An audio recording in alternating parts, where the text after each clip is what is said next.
안녕하세요. 난생 처음 이렇게 제 이야기를 보내게 된 70대 할머니입니다. 저는 말재주도 없고 글재주는 더더욱 없어서 늘 여러분들의 이야기만 들으며 울고 웃었습니다. 근데 더 나이 먹고 기억이 더 가물가물해지기 전에 제 살아온 이야기를 누군가에게 이야기하고 싶어서 이렇게 사연 튜브에 연락을 하게 됐어요.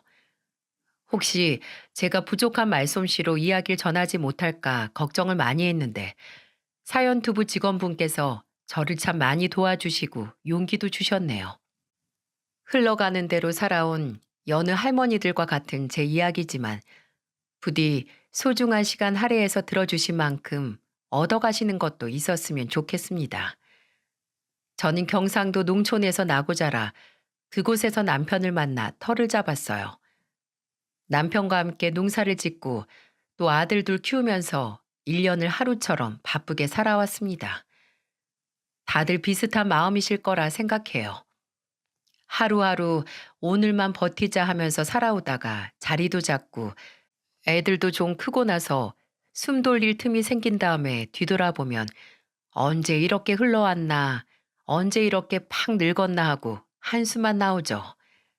하지만 그 세월이 아깝지 않을 만큼 부끄러운 거 없이 열심히 살았고 또 아들들도 잘 커서 큰아들은 일찍 화물트럭 운전일 하면서 돈 벌고 작은 아들도 일자리 얻는다고 혼자 서울 가서 뭐든 하려고 이리 뛰고 저리 뛰면서 다녔죠.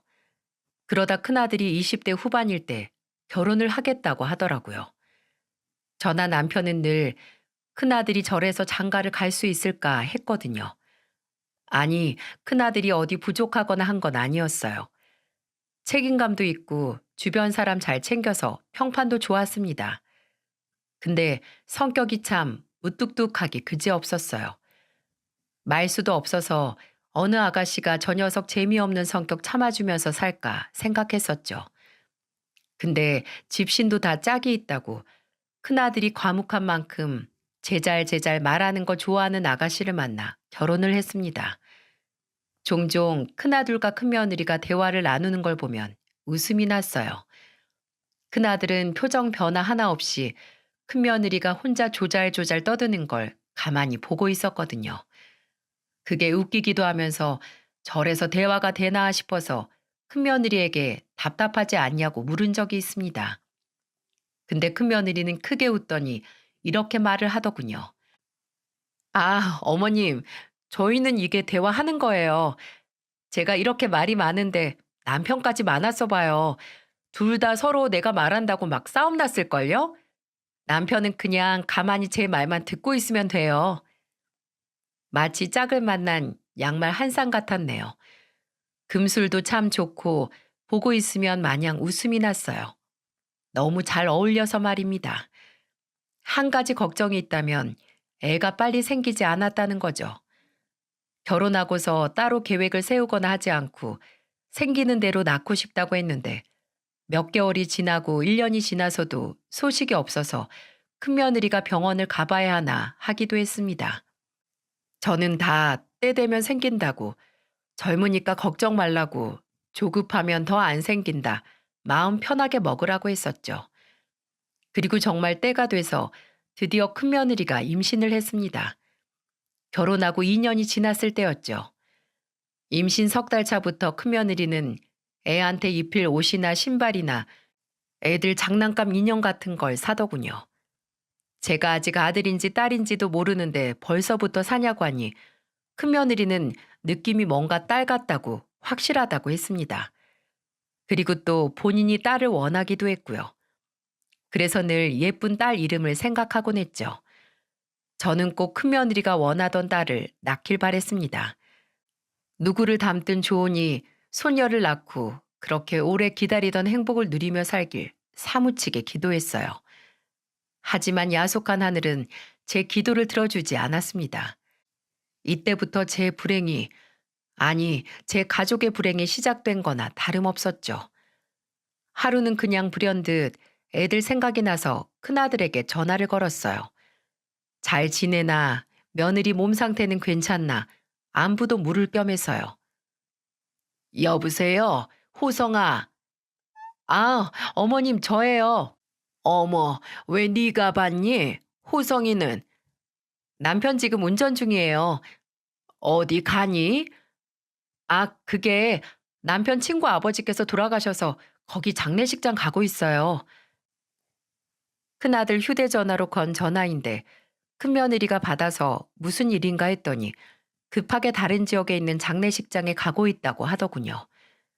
들어보니 저도 올해 이름을 알 만큼 큰아들과 각별히 친했던 친구의 부친상이었죠.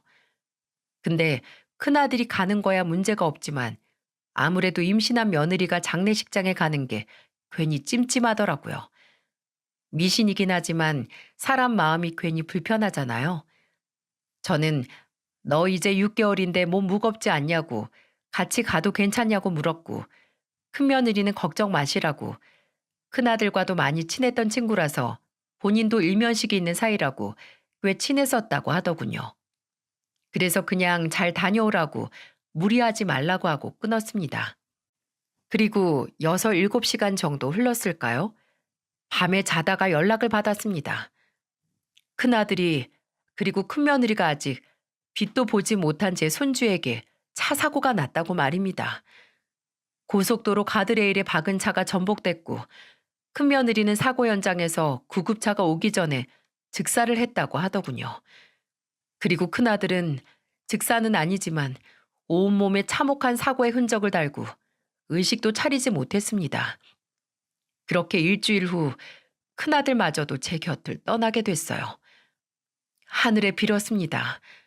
아니, 일주일 먼저 간 큰며느리에게 빌었습니다. 하지만 끝내 큰아들은 큰며느리와 세상에 태어나 수만 번 못 쉬어본 손자를 따라갔죠. 지 아내를 혼자 보낼 수 없어서 책임감 있는 우리 아들이 어쩔 수 없이 따라간 거라고 그렇게 생각을 했습니다. 가슴에 커다란 구멍이 뚫린 것 같았네요.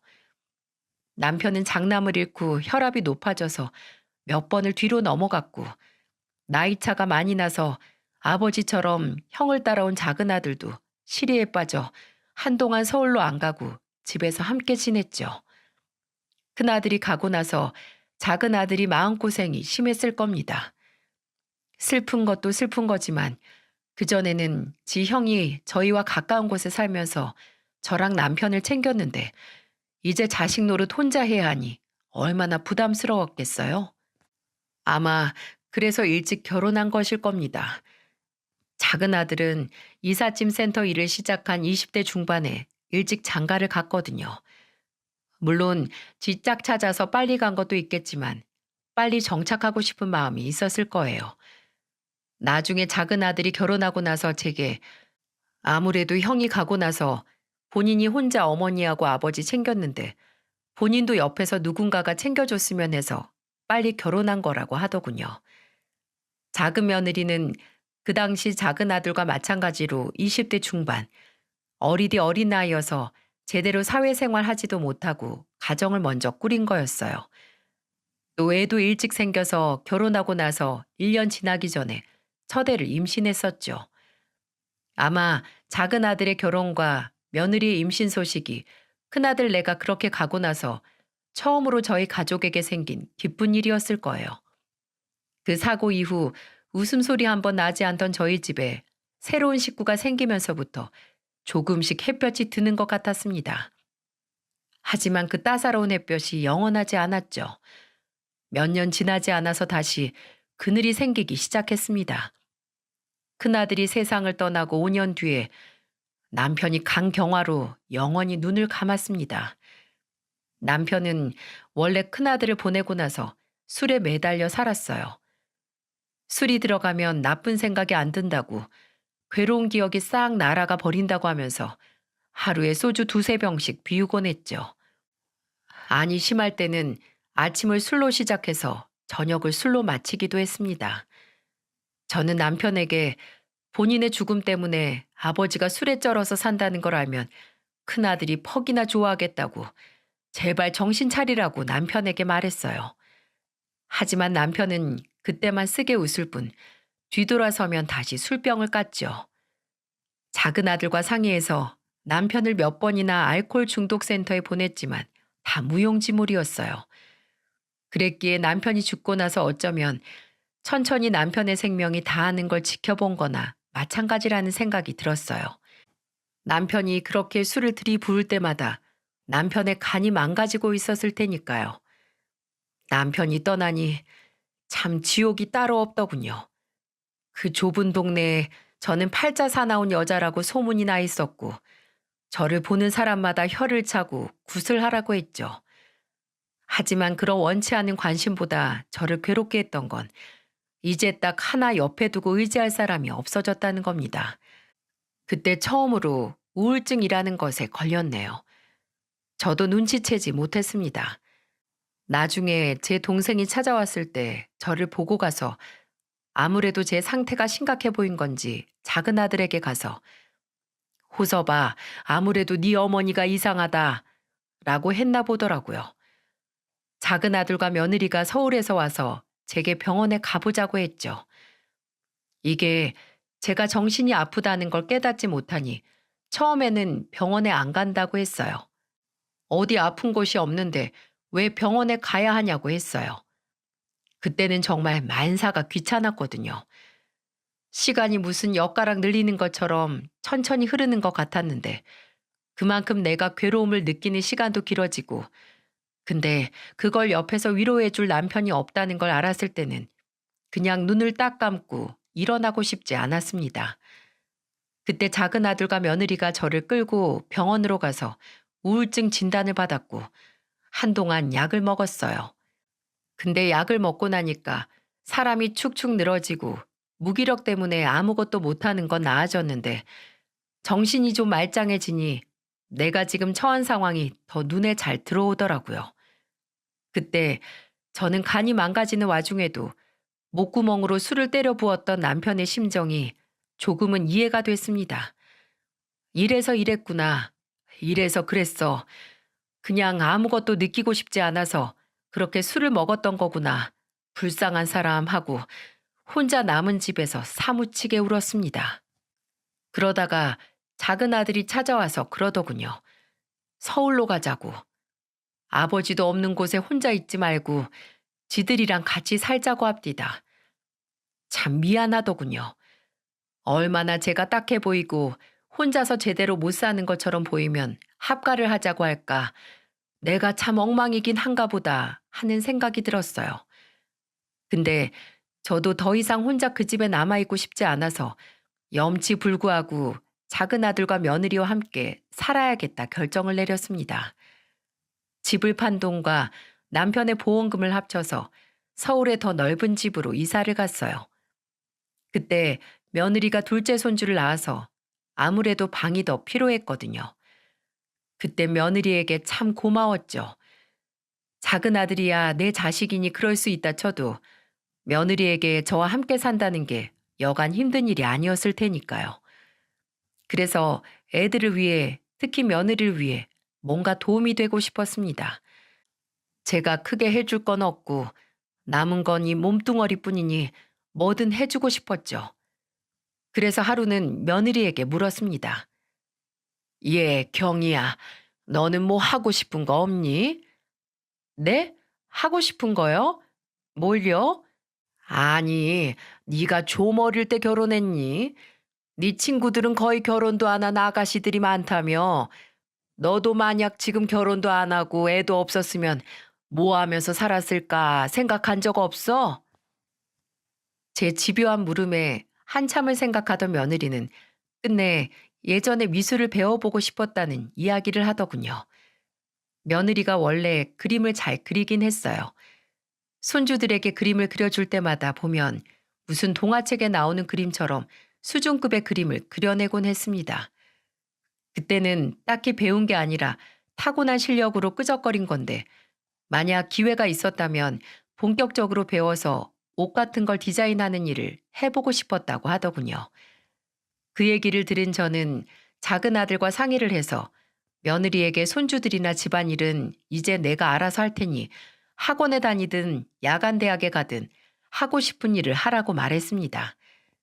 인생이 참 징그럽게도 긴데 이대로 하고 싶던 걸 포기하고 살긴 억울하지 않겠냐고 했어요. 집안일로 애들로 포기하고 있던 걸 저와 같이 살아서 도움을 받을 수 있을 때 해보라고 제가 등을 떠밀었습니다. 처음에는 뭐 이제 와서 공부냐고, 됐다고, 안 한다, 그냥 해본 말이다 하던 며느리도 저하고 작은 아들이 계속 부추기니 어느새 학원을 알아보고 있더라고요. 그래서 그 후로 며느리는 디자인 전문 학원에 다니고 인터넷 대학에서 공부를 하면서 자격증을 따러 다녔습니다. 그리고 며느리가 자신의 꿈을 향해 바쁘게 살 때 저는 집에서 손주들을 돌봤죠. 도윤이와 지아, 말도 잘 듣고 착한 제 새끼들. 그래도 엄마의 빈자리가 허전할 만도 한데 손자는 매일 학원에 가는 며느리에게 잘 다녀오라고 볼에 뽀뽀를 해주며 배웅을 했습니다. 참 의젓했죠. 엄마에게 가지 말라고 떼쓸 만도 한데 그런 적이 없으니 종종 할머니가 있어서 괜찮다고 했는데 그 말을 들을 때마다 괜히 제 코끝이 시큰거렸습니다. 한 2, 3년 바짝 공부를 하니 며느리는 대단한 곳은 아니지만 작은 회사의 디자이너로 취직할 수 있었어요. 안 해보던 일이고 거의 처음 회사에 정식으로 취직한 거라 많이 힘들어 했는데 그래도 그때 며느리 얼굴에는 항상 생기가 돌고 일하는 걸 즐거워했어요. 첫 월급을 받았을 때는 제게도 정식으로 월급을 주더라고요. 저도 일해서 돈 버는데 어머님도 당연히 이제 용돈이 아니라 월급을 받으셔야죠. 이제 어머님 월급은 제가 책임지고 드릴 테니까 어머님도 돈 모아서 하고 싶은 거 하세요. 아셨죠? 제가 어머님한테 진 빚 갚는 거예요. 원래는 매달 작은 아들이 애들 봐주니 용돈을 줬는데 며느리는 이제 버는 돈이 늘었고 자신이 월급을 받게 된 건 다 어머님 덕분이라고 본인 월급을 쪼개 제 월급을 챙겨주더라고요. 기분이 좋긴 했지만 넉넉하지 않은 살림, 나중에 애들 학비라도 더 저축을 하라고 처음에는 거절을 했어요. 근데도 며느리는 어차피 많이 드리는 것도 아닌데 새롭게 사회생활하는 며느리 체면 좀 세워주시라며 받아달라고 하더라고요. 그래서 그 돈은 꼬박꼬박 모아서 나중에 손주들 용돈이나 줘야겠다 했습니다. 이제 둘 다 초등학생인 손주들 학교 끝나면 친구들이랑 주전부리 사 먹으라고 용돈 주고 학용품 필요하다고 하면 그걸로 주기도 했어요. 언제 이렇게 많이 컸나 지금이 제일 예쁠 때지 그저 아무 걱정 없는 이 시절이 오래 갔으면 했습니다. 애들이 더 크면 아무래도 공부다 진로다 속 시끄러운 일이 늘 테고 이제 할머니가 같이 놀 시간도 줄어들 테니까요. 애들이 어린 시절을 최대한 길게 그리고 즐겁게 보냈으면 했는데 제 그 바람이 잘못됐나 봅니다. 이제 막 초등학교 들어가서 열심히 뛰어놀던 손녀가 영원히 어린아이로 남게 됐거든요. 소아암이었습니다. 소아암. 하늘이 정말 원망스러웠어요. 아니, 그렇게 작은 몸에 어디 암덩어리가 생길 자리가 있다고. 그 어린 것이 뭘 잘못했다고 이런 일이 생기나. 땅을 치면서 울었습니다. 이미 다 늙은 몸에 생긴 암은 암이 퍼지는 속도가 나이만큼 느리지만 어린애들 몸에 퍼지기 시작한 암은 어린 나이만큼 자라는 속도가 빠르다고 하더군요. 엊그제까지만 하더라도 놀이터에서 뛰어놀던 소녀는 병원에 입원해서 그 어른도 받기 어렵다는 항암 치료를 시작했고 저는 병원에서 손녀와 함께 지내며 간병을 했습니다. 할 수만 있다면 제 남은 생명을 손녀에게 주고 싶었어요. 매일 밤 잠든 손녀를 보며 차라리 날 데려가라, 차라리 날 데려가라 하면서 남몰래 눈물을 흘렸죠. 제발 데려가지 말라고 빌고 또 빌었습니다. 하지만 손녀는 9살이 되던 해 새로운 2학년 교실 한번 밟지 못하고 그렇게 세상을 떠났어요. 그때 저는 처음으로 제게 팔자 박복한 여편네라고 집안에 뭔가 씌인 거라고 제게 손가락질을 하던 동네 사람들의 말을 믿게 됐습니다. 그게 아니라면 집안에 이렇게 어린애까지 잘못될 이유가 설명이 되지 않는다고. 분명 뭔가 있다는 허무맹랑한 생각을 할 만큼 충격이 이만저만이 아니었어요. 손녀가 그 작은 입으로 마지막 숨을 내뱉고 눈을 감았을 때 며느리는 혼절했고 작은 아들은 손녀의 몸을 안고 처절하게 울음을 뱉었습니다. 지아야, 눈 좀 떠봐. 아빠야, 아빠 왔으니까 제발, 제발 눈 좀 떠봐. 지아야, 지아야. 새끼 잃은 부모 심정 누구보다 제가 잘 알죠. 그래서 제발 제 아들과 며느리는 겪지 않았으면 했습니다. 세상에 아무리 나쁜 사람이라도 겪으면 안 되는 경험이 바로 자식의 죽음일 테니까요. 그렇게 손녀가 떠난 집안은 마치 하루 종일 땅거미가 내려앉은 것처럼 착 가라앉아서 한동안 누구 하나 쉽게 입을 열지 못했습니다. 저도 저지만 작은 아들과 며느리는 거의 산송장이나 다름이 없었어요. 아침에 일어나서 출근을 하고 밥을 먹긴 하지만 사는 게 아니었죠. 그리고 손자는 방 안에서 아예 나오질 않더군요. 매일 학교 다녀오고 나서도 방 안에 틀어박혀 나오질 않는데 동생을 누구보다 아꼈으니 그럴 만도 하다 싶었어요. 근데 제 생각만큼 손자는 약하지 않았습니다. 하루는 간식이라도 챙겨줘야겠다 해서 떡이랑 우유 들고 손자 방으로 들어갔어요.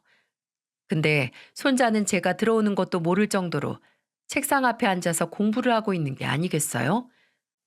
원래 공부를 열심히 안 하는 아이는 아니었지만 그래도 놀기도 하는 애였는데 어느 순간부터 방에 틀어박혀 공부만 하니 걱정이 됐죠. 그래서 하루는 할머니랑 한강 나가서 산책이나 하자고 아니면 나가서 TV 보자고 너 좋아하는 거 한다고 했습니다. 근데 손자는 단호하게 고개를 저으며 말하더군요. 저 그럴 시간 없어요. 공부해야 해요. 왜 갑자기 그렇게 공부를 해? 공부도 좋은데 사람이 쉴 때는 또 쉬어줘야 머리가 더 잘 돌아가는 거야. 선생님이 지금부터 공부를 열심히 해야 의사 될 수 있다고 했어요. 의사? 아니 갑자기 왜 의사야? 도윤이 너 경찰 되고 싶다고 했잖아. 이제 아니에요. 이제 의사 되고 싶어요. 의사 돼서 할아버지나 지아처럼 아픈 사람들 고쳐주고 싶어요. 그래서 우리 엄마랑 아빠랑 할머니처럼 슬픈 사람들 없었으면 좋겠어요. 그 말을 들었을 때 목구멍이 꽉 막히는 것 같았습니다. 곧 중학교에 들어갈 나이이긴 하지만 그래도 어린 게 지금까지 혼자 얼마나 마음고생을 했을까 싶어서 저는 그 자리에서 손자를 끌어안고 아유 내 새끼, 아유 불쌍한 내 새끼 하면서 한참을 울었습니다. 그리고 그 일을 작은 아들과 며느리에게 전하며 말했습니다. 너 내 마음은 알겠는데 계속 이렇게 살 수는 없어. 도윤이 의사 되겠다더라. 그 어린 것도 나중에 먼저 간 불쌍한 지동생 같은 사람들 돕겠다고 의사 된대. 우리 도윤이를 봐서라도 더 열심히 살아야 해. 이제 도윤이 보고 살아. 지 동생 생각해서 의사 되겠다는 도윤이 생각해서 우리 참고 살자. 어? 그때부터 작은 아들도 며느리도 계속 수심에 잠겨서 살 수 없겠다 싶었는지 집에서도 좀 웃고 손자 데리고 나가서 바람도 쐬더라고요. 다행이죠. 다시 살 힘이 생겼으니 말입니다. 그 후로 작은 아들은 원래 몸담아 일해왔던 곳을 떠나 독자적으로 사무실을 차려 이삿짐 센터 사업을 이어나갔고 며느리도 돌아간 회사에서 디자이너로 오래 일을 했어요. 그리고 손자도 매일 학교, 학원 독서실을 다니면서 열심히 공부를 했고요. 참 제가 봐도 독하다 싶을 만큼 공부를 했습니다. 얼마나 오래 책상에 앉아 있었으면 엉덩이에 종기가 났겠어요. 한창 클 때 성장통 때문에 진통제를 먹으면서도 공부를 게을리하지 않았죠. 그리고 끝내 손자는 우리나라에서 이름난 의대에 들어갔습니다. 합격 발표가 나고 다음 날 저희는 다 같이 손녀가 있는 납골 땅에 갔어요. 손녀는 땅에 묻지 않고 며느리 바람대로 집에서 제일 가까운 납골 땅에 안치했거든요. 거기서 손자는 손녀의 사진 옆에 대학교 합격 증서를 접어서 놔주고 드디어 의대에 붙었다고 이제 의사 될 거라고 하면서 오랫동안 울었습니다. 손자는 제게 동생이 본인을 의대에 보낸 거나 다름없다고 했고, 저도 그 말이 맞다고 생각을 했어요. 지난 6, 7년 동안 손자가 이를 악물고 공부를 할 수 있는 절박함은 다 동생에 대한 그리움에서 왔을 테니 말입니다. 손자의 의대 진학은 손자의 목표이기도 했지만 가족 전체의 목표이기도 했어서 손자가 의대에 붙은 다음 가족들 모두 마치 큰 산 하나 넘은 것처럼 뿌듯해 했어요. 근데 손자는 가장 정신없이 살았던 고3 때보다 더 바빠졌습니다. 그때보다 얼굴 보기가 더 힘들었어요. 아니, 무슨 시험이 그리 많은지 매일매일 다른 과목으로 시험 준비를 하느라 학교 도서관에서 아주 살다시피 하는 게 아니겠어요? 근데 그 짓을 의대 다니는 동안 6년을 더 해야 한다니 참 어려운 길을 갔구나 싶었습니다. 그래도 손자는 지금껏 버텨온 것처럼 의연하게 잘 대처를 했어요.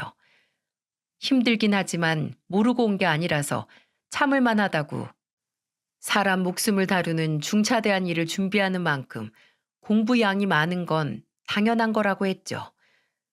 그렇게 잘 버티던 손자가 딱 한 번 휘청거릴 정도로 힘들어했던 때가 있었습니다. 공부 때문이 아니라 혼을 쏙 빼먹을 정도로 충격적인 사건이 있었거든요. 손자는 거의 학교에서 살다시피 하고 아니면 늦게까지 공부하다가 학교 근처 자취하는 친구 집에서 자는 날이 많았어요. 그래도 일주일에 3번은 꼭 집에 오긴 했습니다. 할머니가 손자 얼굴 잊어버리면 안 되지 하고 와서 밥 먹고 가고, 제가 그 당시 당뇨 증세가 있었는데 약 잘 먹고 있나 확인도 했고, 또 다리도 주물러주고 파스도 붙여주고 가기도 했어요. 그날도 오랜만에 손자가 집에 왔던 날이었죠. 아마 오후 6시, 7시 정도 됐을 겁니다. 갑자기 초인종 소리가 나서 나가봤더니 여자가 하나 서 있더라고요. 50대 정도 됐을까? 생전 처음 보는 사람이었는데 낯선 사람의 방문보다 그 사람의 얼굴 표정 때문에 당황을 했습니다. 무슨 일인지 세상에 불만 많은 얼굴을 하더니 문을 열자마자 다짜고짜 제게 이렇게 말했거든요. 여기 박경희 그 여자 집이죠? 박경희는 제 며느리 이름이었어요. 근데 저는 잔뜩 성이 난 여자 앞에서 맞다고 대답하기보단 의아해하며 물을 수밖에 없었죠. 누구신데 그러시죠? 뭐 때문에 오셨어요? 맞나 보네. 아니라고 안 하는 거 보니까. 박경이 어디 있어요? 나 오늘 그 여자 만나서 단판 지어야 할 게 있어서 왔어요. 안에 있어요? 야, 박경이. 박경이 너 나와. 여자가 갑자기 고래고래 소리 지르면서 며느리 이름을 부르자 주방에 있던 손자도 어리둥절한 표정으로 나왔죠. 그랬더니 그 여자가 제 손자를 가리키며 말했습니다. 아, 그쪽에 의대 다닌다는 아들? 지 아들이 의대 다닐 동안 내 자식들 눈에서는 피눈물이 났는데 이 미친년 어딨어요? 박경이 지금 어디 있냐고? 아니, 다짜고짜 이게 무슨 경우예요? 왜 왔는지 그 이유부터 말하라니까요. 그래 못할 거 없죠. 이 집 박경이란 여자가 내 남편이랑 회사에서 눈 맞아서 바람이 났어요. 이 집 며느님이 애 셋이나 있는 유부남 꼬셔서 연애를 하신다고요. 나 이거 절대 못 넘어가. 박경이 나오라 그래. 박경이 어딨어? 모르는 여자가 남의 집을 돌아다니면서 문이란 문은 다 활짝 열면서 난동을 부리는데 저는 있던 자리에 꼿꼿이 서서 그대로 굳어 있었습니다. 며느리가 회사에서 바람이 났다니, 그것도 유부남이랑. 충격을 받긴 했지만 처음에 믿어지지 않았죠. 그래도 설마 사실이면 어떻게 하나 하는 생각에 움직일 수가 없었습니다. 안 계시는 거 확인하셨잖아요. 그러니까 나가세요. 이게 무슨 경우입니까? 어르신 계시는데 나가세요. 무슨 말인지는 알겠는데 일단 나가시라고요. 경찰 부르기 전에. 손자가 그렇게 말하며 그 여자를 집에서 내쫓았을 때가 좀 정신이 돌아왔는데, 차마 손자에게 이게 무슨 일이냐고, 정말 네 엄마가 그랬을 것 같냐는 말이 떨어지질 않더군요. 손자는 벌벌 떠는 저를 소파에 앉혔고 그냥 그대로 멍하니 있었어요. 근데 1시간 정도 지났을까요? 아파트 단지에서 쩌렁쩌렁한 싸움 소리가 들리는 겁니다. 그때가 여름이라서 베란다 문을 다 열어놨는데 원래 아파트 단지에서 조금만 소리를 내도 다 들리잖아요. 근데 얼마나 소리가 컸으면 베란다로 나갔을 때 다른 집들도 그 소리를 듣고 창문으로 머리를 빼고 아래를 구경하고 있을 정도였어요. 근데 이상하게 불안한 겁니다. 혹시 하는 마음에 제가 현관문으로 나갔는데 손자가 저를 만류하면서 집에 있으시라고 본인이 직접 나가보겠다고 하더군요. 손자가 나가고 나서 집에서 혼자 기다리는데 밖에서 들리는 싸움 소리는 더 커지고 욕설까지 들리는 것 같고 불안에 미치는 줄 알았습니다. 기다리는 것도 못하겠어서 저도 얼마 안 있어 집 밖으로 나갔죠. 아니나 다를까 아파트 현관 앞에서 아까웠던 여자와 막 퇴근해 돌아온 며느리가 만나서 소리를 지르며 싸우고 있더라고요. 아니 싸웠다기보다는 그 여자 혼자 온갖 욕을 다 하고 있었고 며느리는 손자 뒤에 숨어서 있었네요.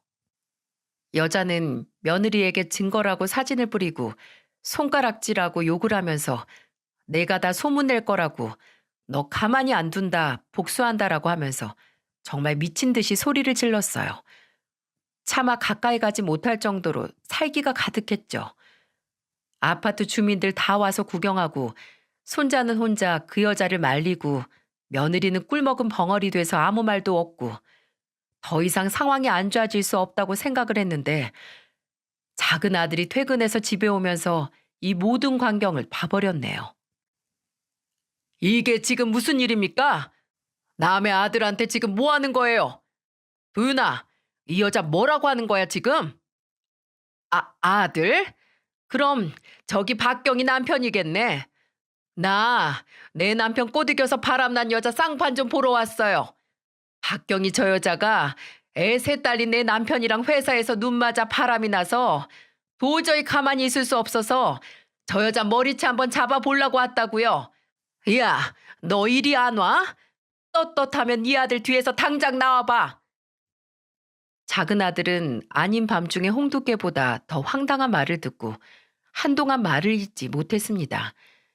손자 뒤에 숨어있는 며느리를 심각한 얼굴로 보다가 이내 손자와 함께 그 여자를 말렸어요. 무슨 말인지 알겠다고. 그래도 사람들 다 보는데 할 만큼 하셨으니 그만하라고. 우리도 우리대로 조치를 취하겠다. 그만 가셔라 하면서 이제 그만하고 가라고 했죠. 그 여자는 끝내 다른 주민이 이 소동으로 인해 경찰을 불렀다는 말을 듣고 떠났습니다.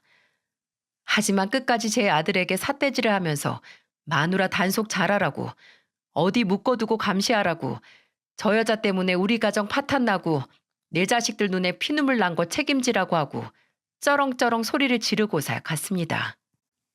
혼이 쏙 빠진 다음에 집에 돌아오고 나서 저는 며느리가 일말의 변명이라도 먼저 하리라고 생각을 했어요. 근데 지 혼자 찬물을 벌컥벌컥 마시더니 아무 말도 안 하더군요.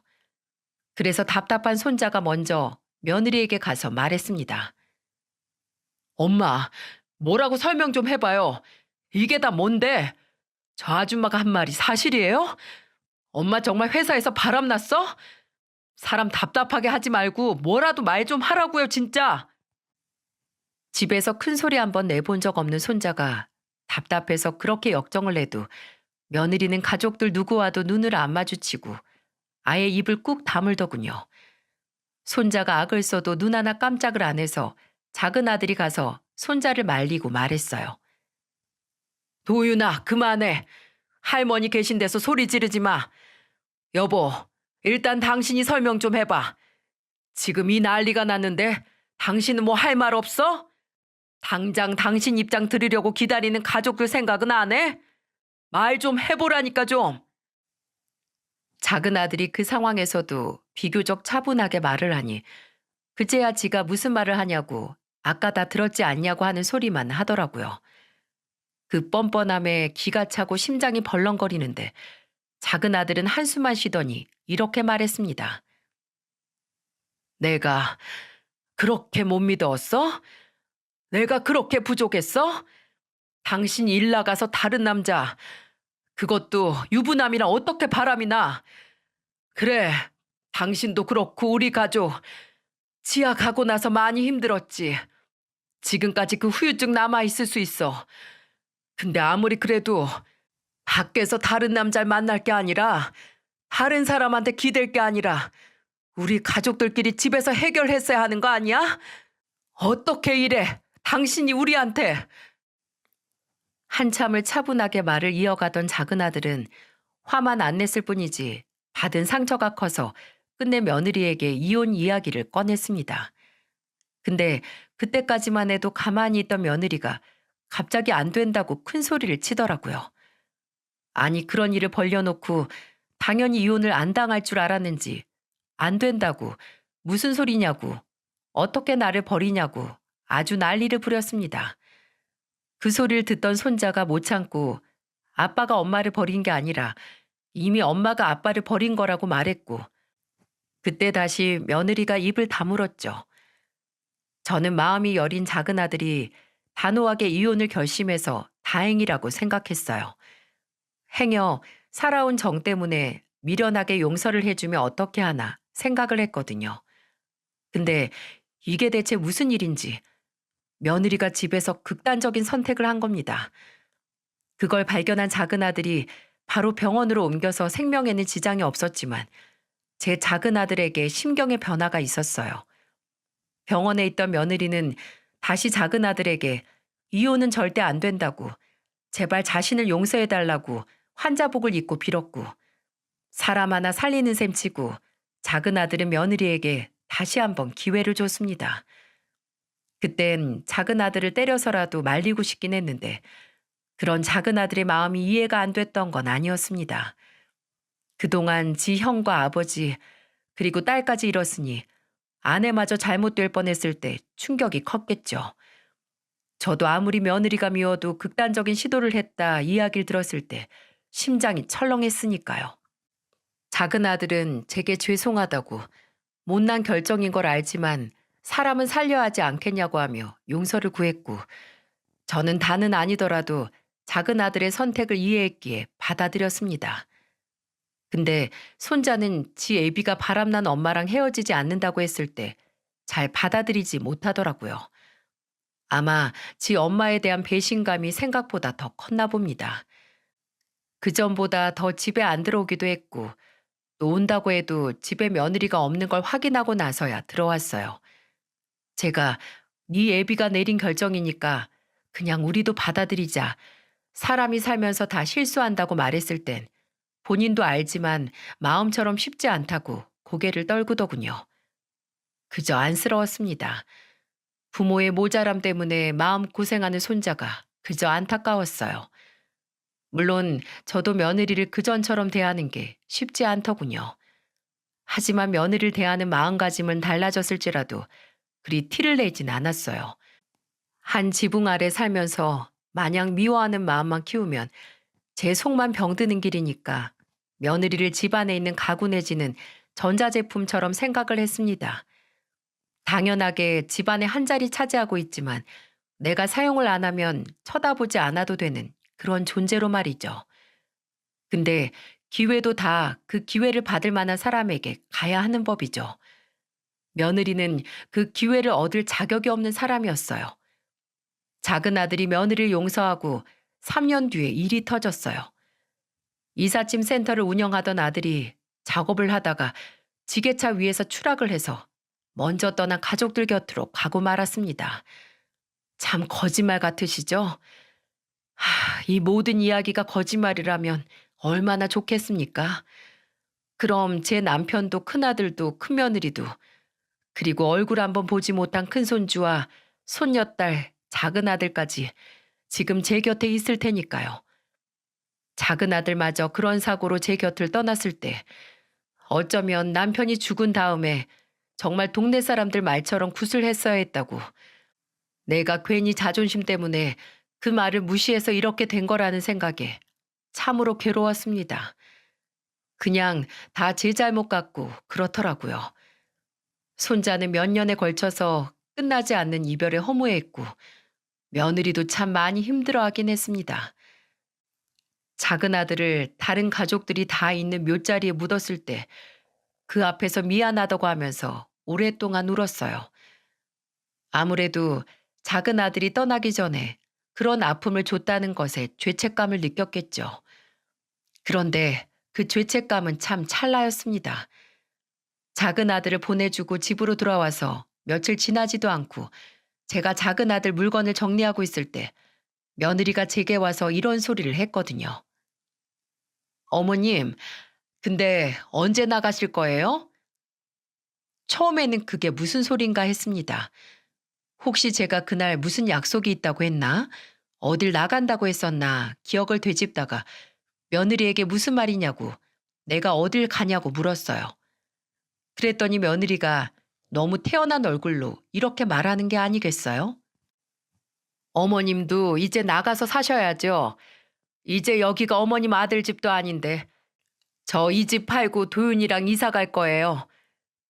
제가 그 황당한 말에 뭐라 말하기도 전에 옆에서 같이 물건을 정리하고 있던 손자가 말했습니다. 엄마, 갑자기 무슨 소리예요? 할머니가 왜 나가? 그리고 갑자기 무슨 이사야? 아빠 간지 얼마나 됐다고? 엄마는 이 집 나가고 싶어. 여기서 지아도 그렇게 되고 네 아빠도 그렇게 됐는데 내가 이 집에 붙어 있고 싶겠니? 어머님, 저 좀 새 출발하고 싶어요. 아파트에서도 사람들이 저보고 수군거려요. 어린 딸 보내고 나서 이제 과부 됐다고 수군거린다고요. 예, 너 말은 똑바로 해라.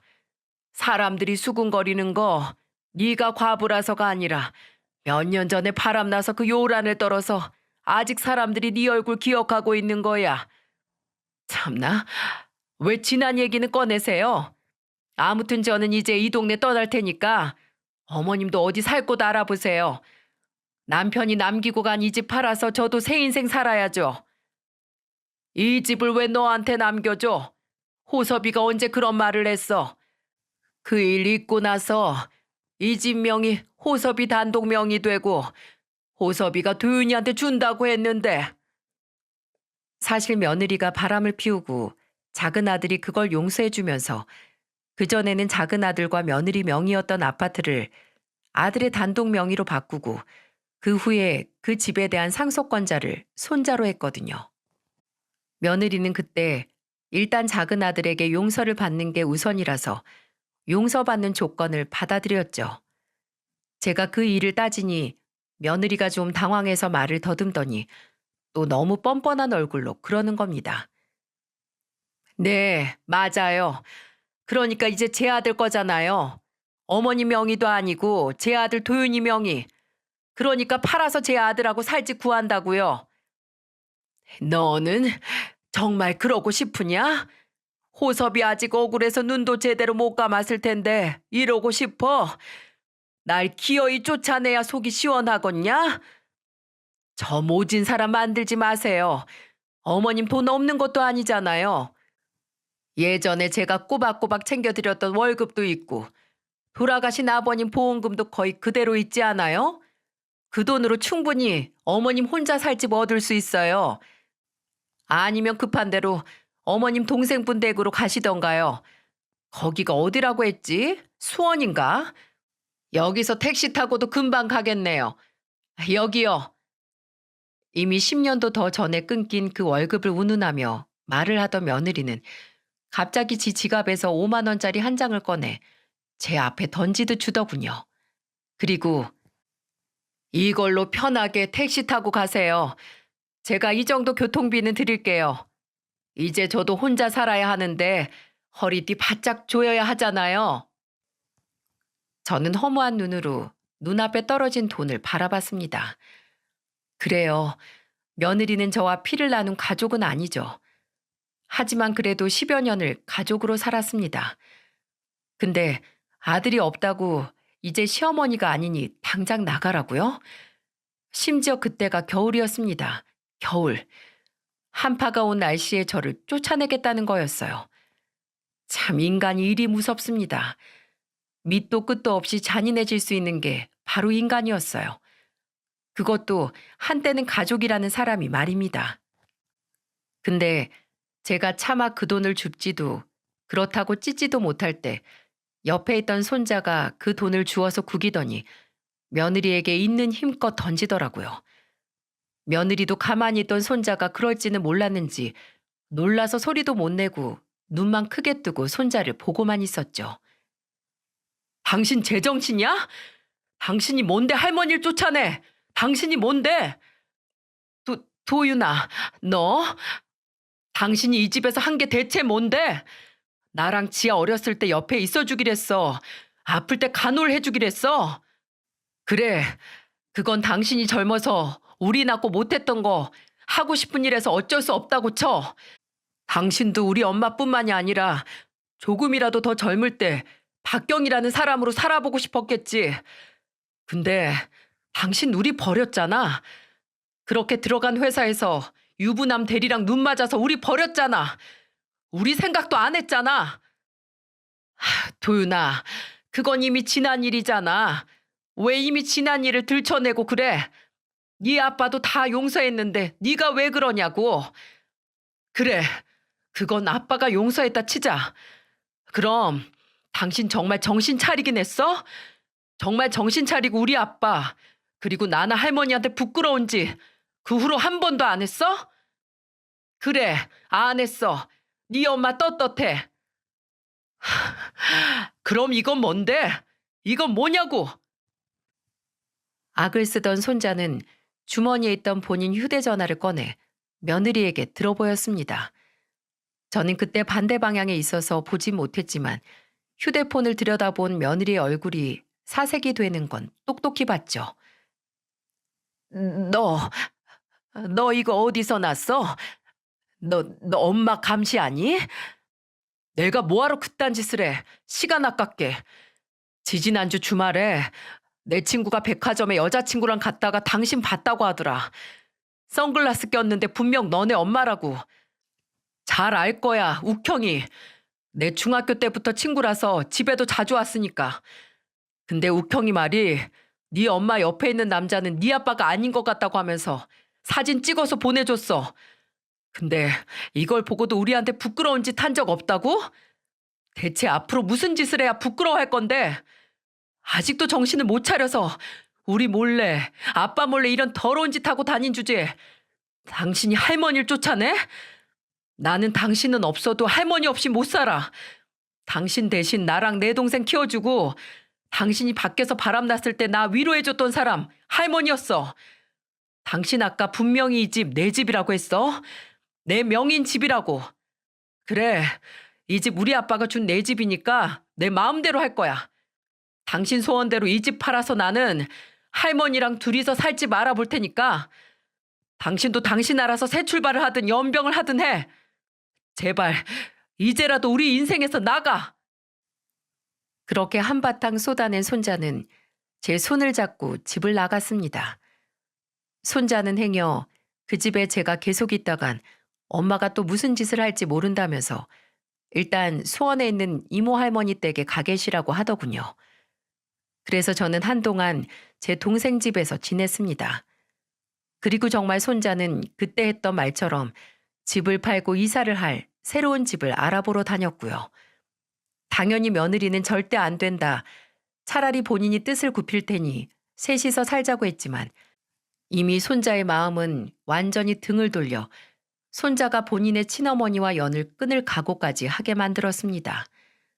그리고 끝내 손자는 그 집을 내놓고 나서 저하고 살 방 2개짜리 아담한 아파트를 얻었죠. 그리고 며느리는 아마 이 얘기를 들으신다면 여러분도 학을 떼실 겁니다. 그렇게 하나 있는 아들하고 절대 연을 끊을 수 없다고 쌩 난리를 피우고 눈물을 흘렸던 며느리는 손자가 아버지 몫으로 나온 산재보험금 알아서 하라고 그거 먹고 떨어지라고 하자마자 바로 연락이 두절되더니 나중에 어떤 남자와 살림을 차렸다고 하더군요. 손자의 친구가 보내준 사진 속 남자인지 모르겠지만 아주 신물이 났습니다. 남자의 눈이 뒤집혀서 가족을 수시로 버리는 그런 인간에게 그저 같은 인간으로서의 정이 완전히 거덜이 났죠. 그 후로 저는 손자 둘이서 지냈습니다. 날이 갈수록 손자는 국가고시가 다가와서 바빠졌지만 그래도 손자 얼굴 잊어버리면 안 된다고 어떻게든 시간을 내서 집에 들어와 저와 함께 식사를 했습니다. 저는 처음에 손자에게 정말 네 엄마하고 이렇게 연을 끊어도 괜찮겠냐. 그래도 이건 좀 아닌 것 같다고 말을 해봤는데 손자는 더 이상 이야기를 꺼내지 말라고 단호하게 못을 박으며 이미 몇 년 전 며느리가 바람이 났을 때 자신은 며느리를 엄마로 생각 안 했다고 그저 아빠가 용서를 했으니 참았던 거라고 하더군요. 제 생각보다 그 당시 손자에게 났던 상처와 감정의 골은 더욱 심했습니다. 물론 그 후로 몇 년 뒤에 며느리가 먼저 손자에게 연락을 해왔습니다. 목마른 인간이 우물 판다고 하잖아요. 며느리는 목이 말라서 당장 죽음을 앞뒀을 때야 지 자식을 찾더라고요.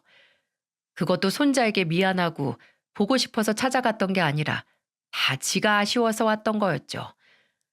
하루는 집에 온 손자가 갑자기 이사를 가야 한다고 하더군요. 제가 무슨 말이냐고 했더니 그 당시 손자는 국가고시에 합격한 뒤 면허를 따고 나서 바로 군의관으로 군대를 갔거든요. 근데 대체 어디서 알아낸 건지 손자가 있던 근무지로 며느리가 찾아간 거예요. 몇 년 만에 아들을 만나기 위해 온 며느리는 잘 지냈냐, 어디 아픈 곳은 없냐 묻기도 전에 손자에게 다짜고짜 본인이 암이라고 혈액암인데 아는 병원 좀 소개시켜줘라. 네 아는 선배나 교수가 있는 병원 갈 수 있냐고 물었답니다. 도윤아, 엄마가 이번에 보험이 많이 안 나왔어. 뭘 잘못 든 건지 생각만큼 안 나온다고 하더라고. 엄마 살 빠진 거 보이지? 이렇게 아픈데 엄마가 어떻게 혼자 지내겠어? 할머니가 신경 쓰이면 엄마가 잘 말할 테니까 일단 엄마 병원 알아보고 나서 어떻게 할지 좀 의논하면 안 될까? 뻔뻔하기 그지없는 며느리의 말에 손자는 단박에 며느리를 쫓아냈다고 합니다. 나는 이미 당신 없이 잘 살았고 앞으로도 잘 살 거라고. 내 부모는 이제 할머니뿐이니 당신도 아들 없는 셈 치고 알아서 살라고 하고 쫓아냈다고 하더군요. 그리고 그렇게 단호하게 며느리를 쫓아냈지만 끈질긴 지 엄마가 지까지 쫓아올까 싶어 제게 이사 얘기를 꺼낸 거고요. 얼마나 놀라고 아주 치가 떨렸으면 얼굴이 허옇게 질려서 말하는데 너무 안쓰러웠습니다. 당장 손자의 말대로 이사는 가지 않았어요. 손자 근무지 문제도 있었고 그때 제가 무릎도 안 좋아서 바로 가진 못했는데 정말 손자 말대로 며느리가 찾아오긴 했습니다. 문은 절대 안 열어줬는데 아주 문 앞에서 오열을 하면서 제발 문 좀 열어달라고 얼굴 보고 이야기하자는데 지금도 그렇고 앞으로도 볼 일 없다고 당장 죽어가는 마당에 빨리 병원이나 가서 치료받으라고 했습니다. 며칠을 그러다가 끝내 손자가 경찰을 불러서 몇 번을 끌려갔었고 그 후로는 안 오더라고요. 정말 어디 병원에 간 건지 모르겠지만 아직까지 따로 연락이 없는 걸로 봐선 죽진 않았나 봐요. 저는 모르겠지만 아마 며느리에게 남은 건 친자식인 손주뿐이라서 아마 사망을 하면 바로 연락이 올 거니까요. 물론 손자는 그 인간 죽은 소식도 듣기 싫다고 그 후로 휴대전화 번호도 바꾸고 복무도 끝나고 해서 이사도 했어요. 제 연락처도 당연히 바꿨고요. 피가 뭔지 그렇게 끊고 싶어 해도 어떻게 해서든 다시 만나게 되는 걸 보면 아마 정말로 며느리가 눈을 감아야 제 손자가 이 지독한 악연에서 자유가 되지 않을까 합니다. 제가 길고도 짧은 제 사연을 보내게 된 이유는 얼마 전 제 집에 놀러 온 동생이 제게 그런 말을 하더라고요. 언니가 살아있는 게 참 신기하고 또 고맙다고요. 아무래도 제가 지금껏 겪었던 일들이 사람이 맨정신으로 버티기엔 너무 힘든 일이니 그런 말을 했던 것 같아요. 그 말을 들었을 때는 그냥 웃으면서 그래, 나도 신기하다라고 말했는데 가만히 생각해 보니 제가 어떻게든 살아야 하는 이유가 있었더라고요. 큰아들네가 갔을 때는 남편하고 작은아들이 저를 지켜줬고 남편이 갔을 때는 저를 작은아들이 지켜주고 또 작은 아들이 가고 나서는 이렇게 손자가 저를 지켜주니 못 살 이유도 없지 않나요? 그렇게 어떻게든 소중한 사람들의 관심과 보살핌 속에 버텨온 인생에서 제가 한 가지 바라는 건 많이 없습니다. 그저 우리 손자가 사랑하는 사람을 만나서 가정을 꾸리는 거, 그거 하나 보고 가면 여한이 없네요. 편한 마음으로 제 남편과 아들들과 며느리, 그리고 손녀가 있는 곳으로 갈 수 있을 것 같습니다. 두서없이 늘어놓은 제 사연을 함께 들어주셔서 감사합니다. 그리고 며칠 동안 저와 전화 통화하면서 제 이야기를 잘 정리해 주신 사연튜브 여러분도 감사합니다. 덕분에 제가 여러분에게 아무리 힘든 일이 있고 당장 이겨내지 못할 것 같은 일이 있어도 어떻게든 사라진다는 말과 그만큼 그 삶이 가치를 얻는다는 이야기를 전할 수 있었으니 말입니다. 모두들 감사합니다. 여러분 부디 행복하시길 바랍니다. 안녕하세요. 고민하다가 용기를 내서 제 이야기를 언제나 즐겨 찾고 있는 사연에 빠지다의 사연으로 신청해 봅니다. 제가 자식이 둘인데 그간 자식들과 친하고 편하게 지내는 엄마라고 스스로 자부해왔건만 어제는 오랜만에 둘째하고 서로 언성을 높이며 싸웠습니다. 자식 농사라는 것이 결코 쉽지가 않네요. 세상에 그 어떤 것보다도 제 마음대로 안 되는 게 바로 제 배로 낳은 제 자식들 같습니다. 제 친정엄마의 심정을 이제서야 조금은 알 것 같달까요? 그렇다고 해도 친정엄마께서 자식 문제로 마음고생하신 거에 비하면 저는 아직 아무것도 아닐 듯 싶네요. 제가 지금처럼 눈가에 자글자글한 주름이 잡히기 이전의 일이었습니다. 저는 남편과 우연히 만남을 가졌다가 그대로 연인으로 관계가 발전하였고 서로 잘 맞아서 시간이 지나자 결혼까지 꿈꾸게 되었습니다. 사실 저는 남편 말고 다른 남자를 주선받기로 했었어요. 그건 남편도 마찬가지였는데요. 상황이 기가 막히게 꼬이게 되면서 잘못 서로를 만났던 거죠. 잘못된 만남이 불러온 특별한 인연이었어요. 그래서 저와 남편은 더욱 서로에게 급속도로 빠져들었던 것일지도 모르겠습니다.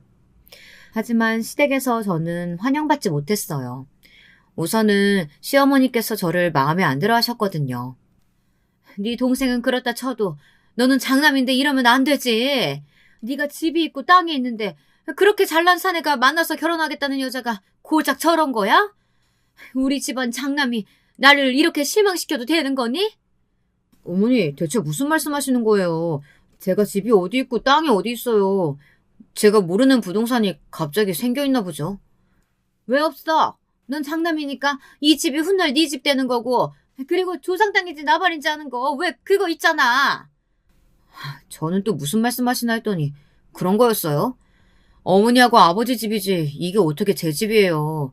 그리고 그 땅 저희 집에 몫이 떨어질지 장담도 없는데 완전히 기약 없는 이야기인데 그걸 두고 제 땅이라뇨.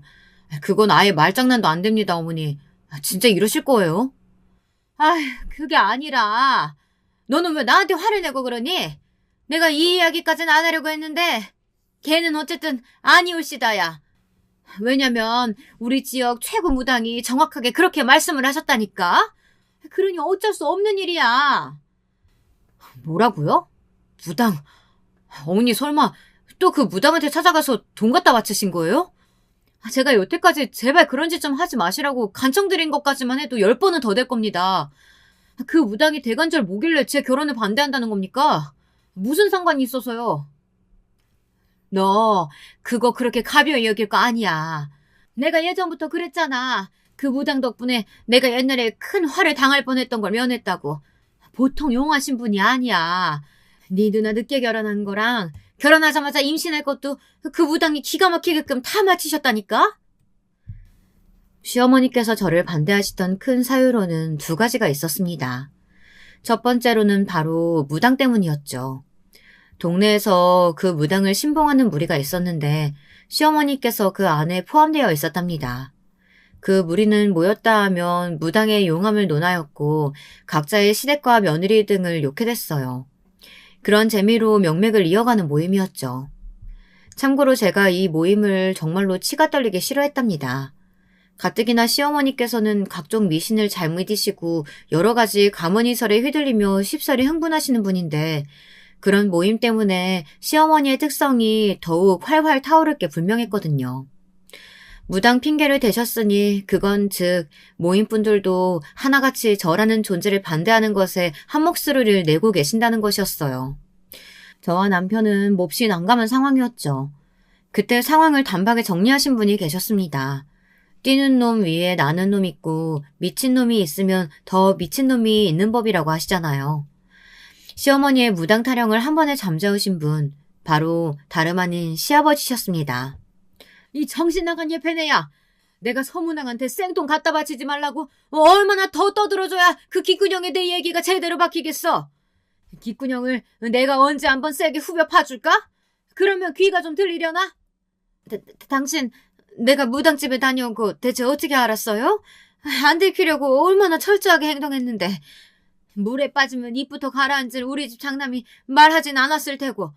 설마 그 불려시 같은 게 벌써 당신을 포섭한 거예요? 내가 이래서 걔를 며느리로 안 받으려고 하는 거라고요. 맞춤법도 모르면서 포섭이라는 말은 또 어디서 듣고 배운 거야? 하여간 이 옆에 내가 선무당이 사람 잡는 꼬라지를 언제 한번 제대로 보고 당해야 정신을 차리던가. 그때 되면 집안 돈 다 말아먹겠지. 선무당이 개소리 짓거렸다는 것 때문이라도 나는 이 결혼 허락할 거야. 선무당의 개소리는 하여간 전부 다 안 맞을 테니까. 이 양반이 또 술에 정신을 놓으셨나? 그런 것 때문에 장남 결혼 문제를 결정짓는 게 말이나 돼요? 아휴, 내가 못 살아. 어쩌다 이런 남자랑 결혼을 해가지고 자식을 셋이나 봤는지. 모임에 나가봐도 남자복 가장 없는 여자는 나뿐이야. 갑자기 우는 척을 하고 지랄이야. 서무당 닮아서 거짓 연기하는 걸 배워온 거야 뭐야? 장남 결혼을 서무당한테 맡기는 여편네보다는 내가 정상이야. 시아버지께서 그 무당을 질색해 오셨고 그래서 시어머니께서는 눈치를 봐가시며 몰래 모임 생활도 하셨던 건데요. 무당 때문에 제가 반대당하는 것을 아시고 시아버지께서는 반대로 무조건 찬성을 밀어붙이셨습니다. 시어머니께서는 거품 물고 뒤집어지실 전개였죠. 그런데 말씀드렸다시피 이유가 두 개였기에 무당 말고 또 하나 제가 반대를 당하는 이유가 있었는데요. 제가 아주 가난한 친정을 두었기 때문이었습니다. 시집 오면서 땡전 한 푼 없이 몸만 오는 거 아니냐며 시어머니께서는 그것을 저를 반대하시는 근거로 드셨습니다. 시아버지께서는 이것에는 살짝 고심을 하셨는데요. 시어머니의 말씀을 따라서 굳이 이런 조건의 며느리를 들여야 하나 장남은 더 좋은 여자 만날 수 있는 녀석 아닐까 이런 생각을 시아버지께서 하신 것이었는데요. 그때 아주 의외의 인물이 저에게 한 표를 던져주었습니다. 아버지 어머니 뭐 그렇게 어렵사리 돌아가셔요. 그냥 형이 하고 싶은 대로 결혼하게 내비둬요. 평생을 형만은 아우 없다라는 속담 맞는 걸 증명해오면서 살아온 사람이 바로 우리 형 아니겠어요? 그러니까 결혼도 옳게 선택한 거겠죠. 결혼하게 둬요. 낄낄거리는 웃음과 함께 저에게 찬성표를 던진 인물은 남편의 남동생이었죠. 저에게 시동생 되는 그 인물은 연애하면서 통 본 적이 없었기에 저하고 별로 친하지도 않았고요.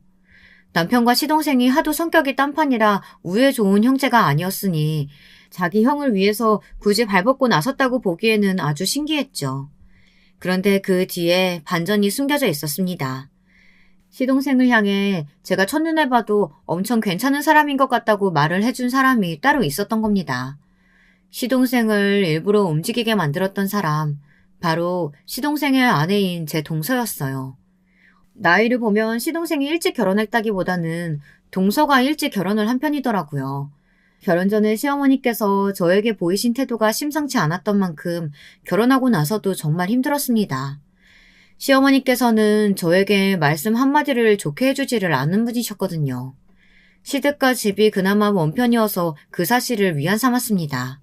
만약에 거리가 가까웠다면 시도 때도 없이 갖가지 핑계를 만들어서 저를 불러내신 후 구박하셨을 거라고 생각하니 모골이 다 송연했습니다. 저도 제법 강단을 부릴 줄 아는 사람이라고 스스로 생각을 해왔건만 시어머니와는 체급이 달랐습니다. 운동 경기를 보면 체급마다 아예 선수들을 분류해 놓잖아요. 70kg 이상은 70kg 이상끼리, 50kg은 50kg들끼리. 마치 그런 것 같았습니다. 무슨 말인가 하면 시어머니와 저의 책임은 아예 다르게 느껴졌다는 겁니다.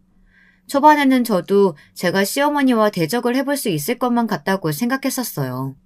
하지만 그것이 착각이었음을 얼마 지나지 않았을 때부터 겸허히 받아들였고요. 도저히 일반적인 논리가 안 먹히는 분이셨으니 10번이면 10번 다 제가 손해를 보는 형국이었습니다. 가끔 시댁을 갈 때마다 저는 나무 아미탑을 나는 나무다, 아무 생각도 못하는 나무라서 타격이 없다, 이런 주문을 스스로 외워야 했습니다. 안 그랬다간 시어머니의 논리 없는 무대뽀 구박에 화병이 걸려 죽을 것만 같았거든요. 남편과 결혼하기로 마음을 먹었던 죄, 찢어지게 가난한 친정을 둔 죄, 이런 죄 때문에 대가를 치르는 거라 여기며 눈물을 참는 나날을 보냈습니다. 그 망할 놈의 모임인지 뭔지 하는 것만 다녀오시고 나면 특히나 며느리들을 쥐잡듯이 하셨죠. 별것 아닌 걸로 생태집을 잡으며 소리를 지르셨고 온갖 잡일도 다 시키셨습니다. 당신의 아들들에게는 못하는 소리를 며느리들에게 다 해대셨죠. 저는 부글부글 끓는 속을 견디면서 한 가지 신기한 점을 발견했습니다. 동서 말이에요. 저보다 나이가 어리기에 금세 친자매처럼 잘 지내보자고 인사를 잘했었고 정말로 잘 지내고 있기는 했었는데 볼수록 신기하더라고요. 분명 겉으로 보기에는 여렸기 때문입니다. 잔소리 폭탄 한 번만 맞아도 눈물을 쏟을 것처럼 생겼어요. 말투도 나긋나긋했고요. 목소리도 항상 크지 않았습니다. 좋게 쳐주자면 유쾌한 성격의 시동생과는 대비가 되었죠. 동서는 조용조용했으니까요. 그런데 저는 시어머니 때문에 속이 터질 것 같아 죽을 지경일 때도 동서는 초연했어요. 그게 볼수록 신기했고 친정 부모님도 돌아가셔서 이미 안 계시다고 하던데 도대체 어떤 인생을 살아왔는지 궁금해졌습니다. 동서의 초연한 눈빛은 모르기는 몰라도 인생을 거의 다 살아서 많은 것을 알아버린 그런 눈빛처럼 제 눈에는 보였거든요. 동서에게 어느 날 어떻게 살아왔는지 가장 궁금한 사람이 바로 동서라고 하자 제가 봐온 것 중에 가장 크게 웃었습니다.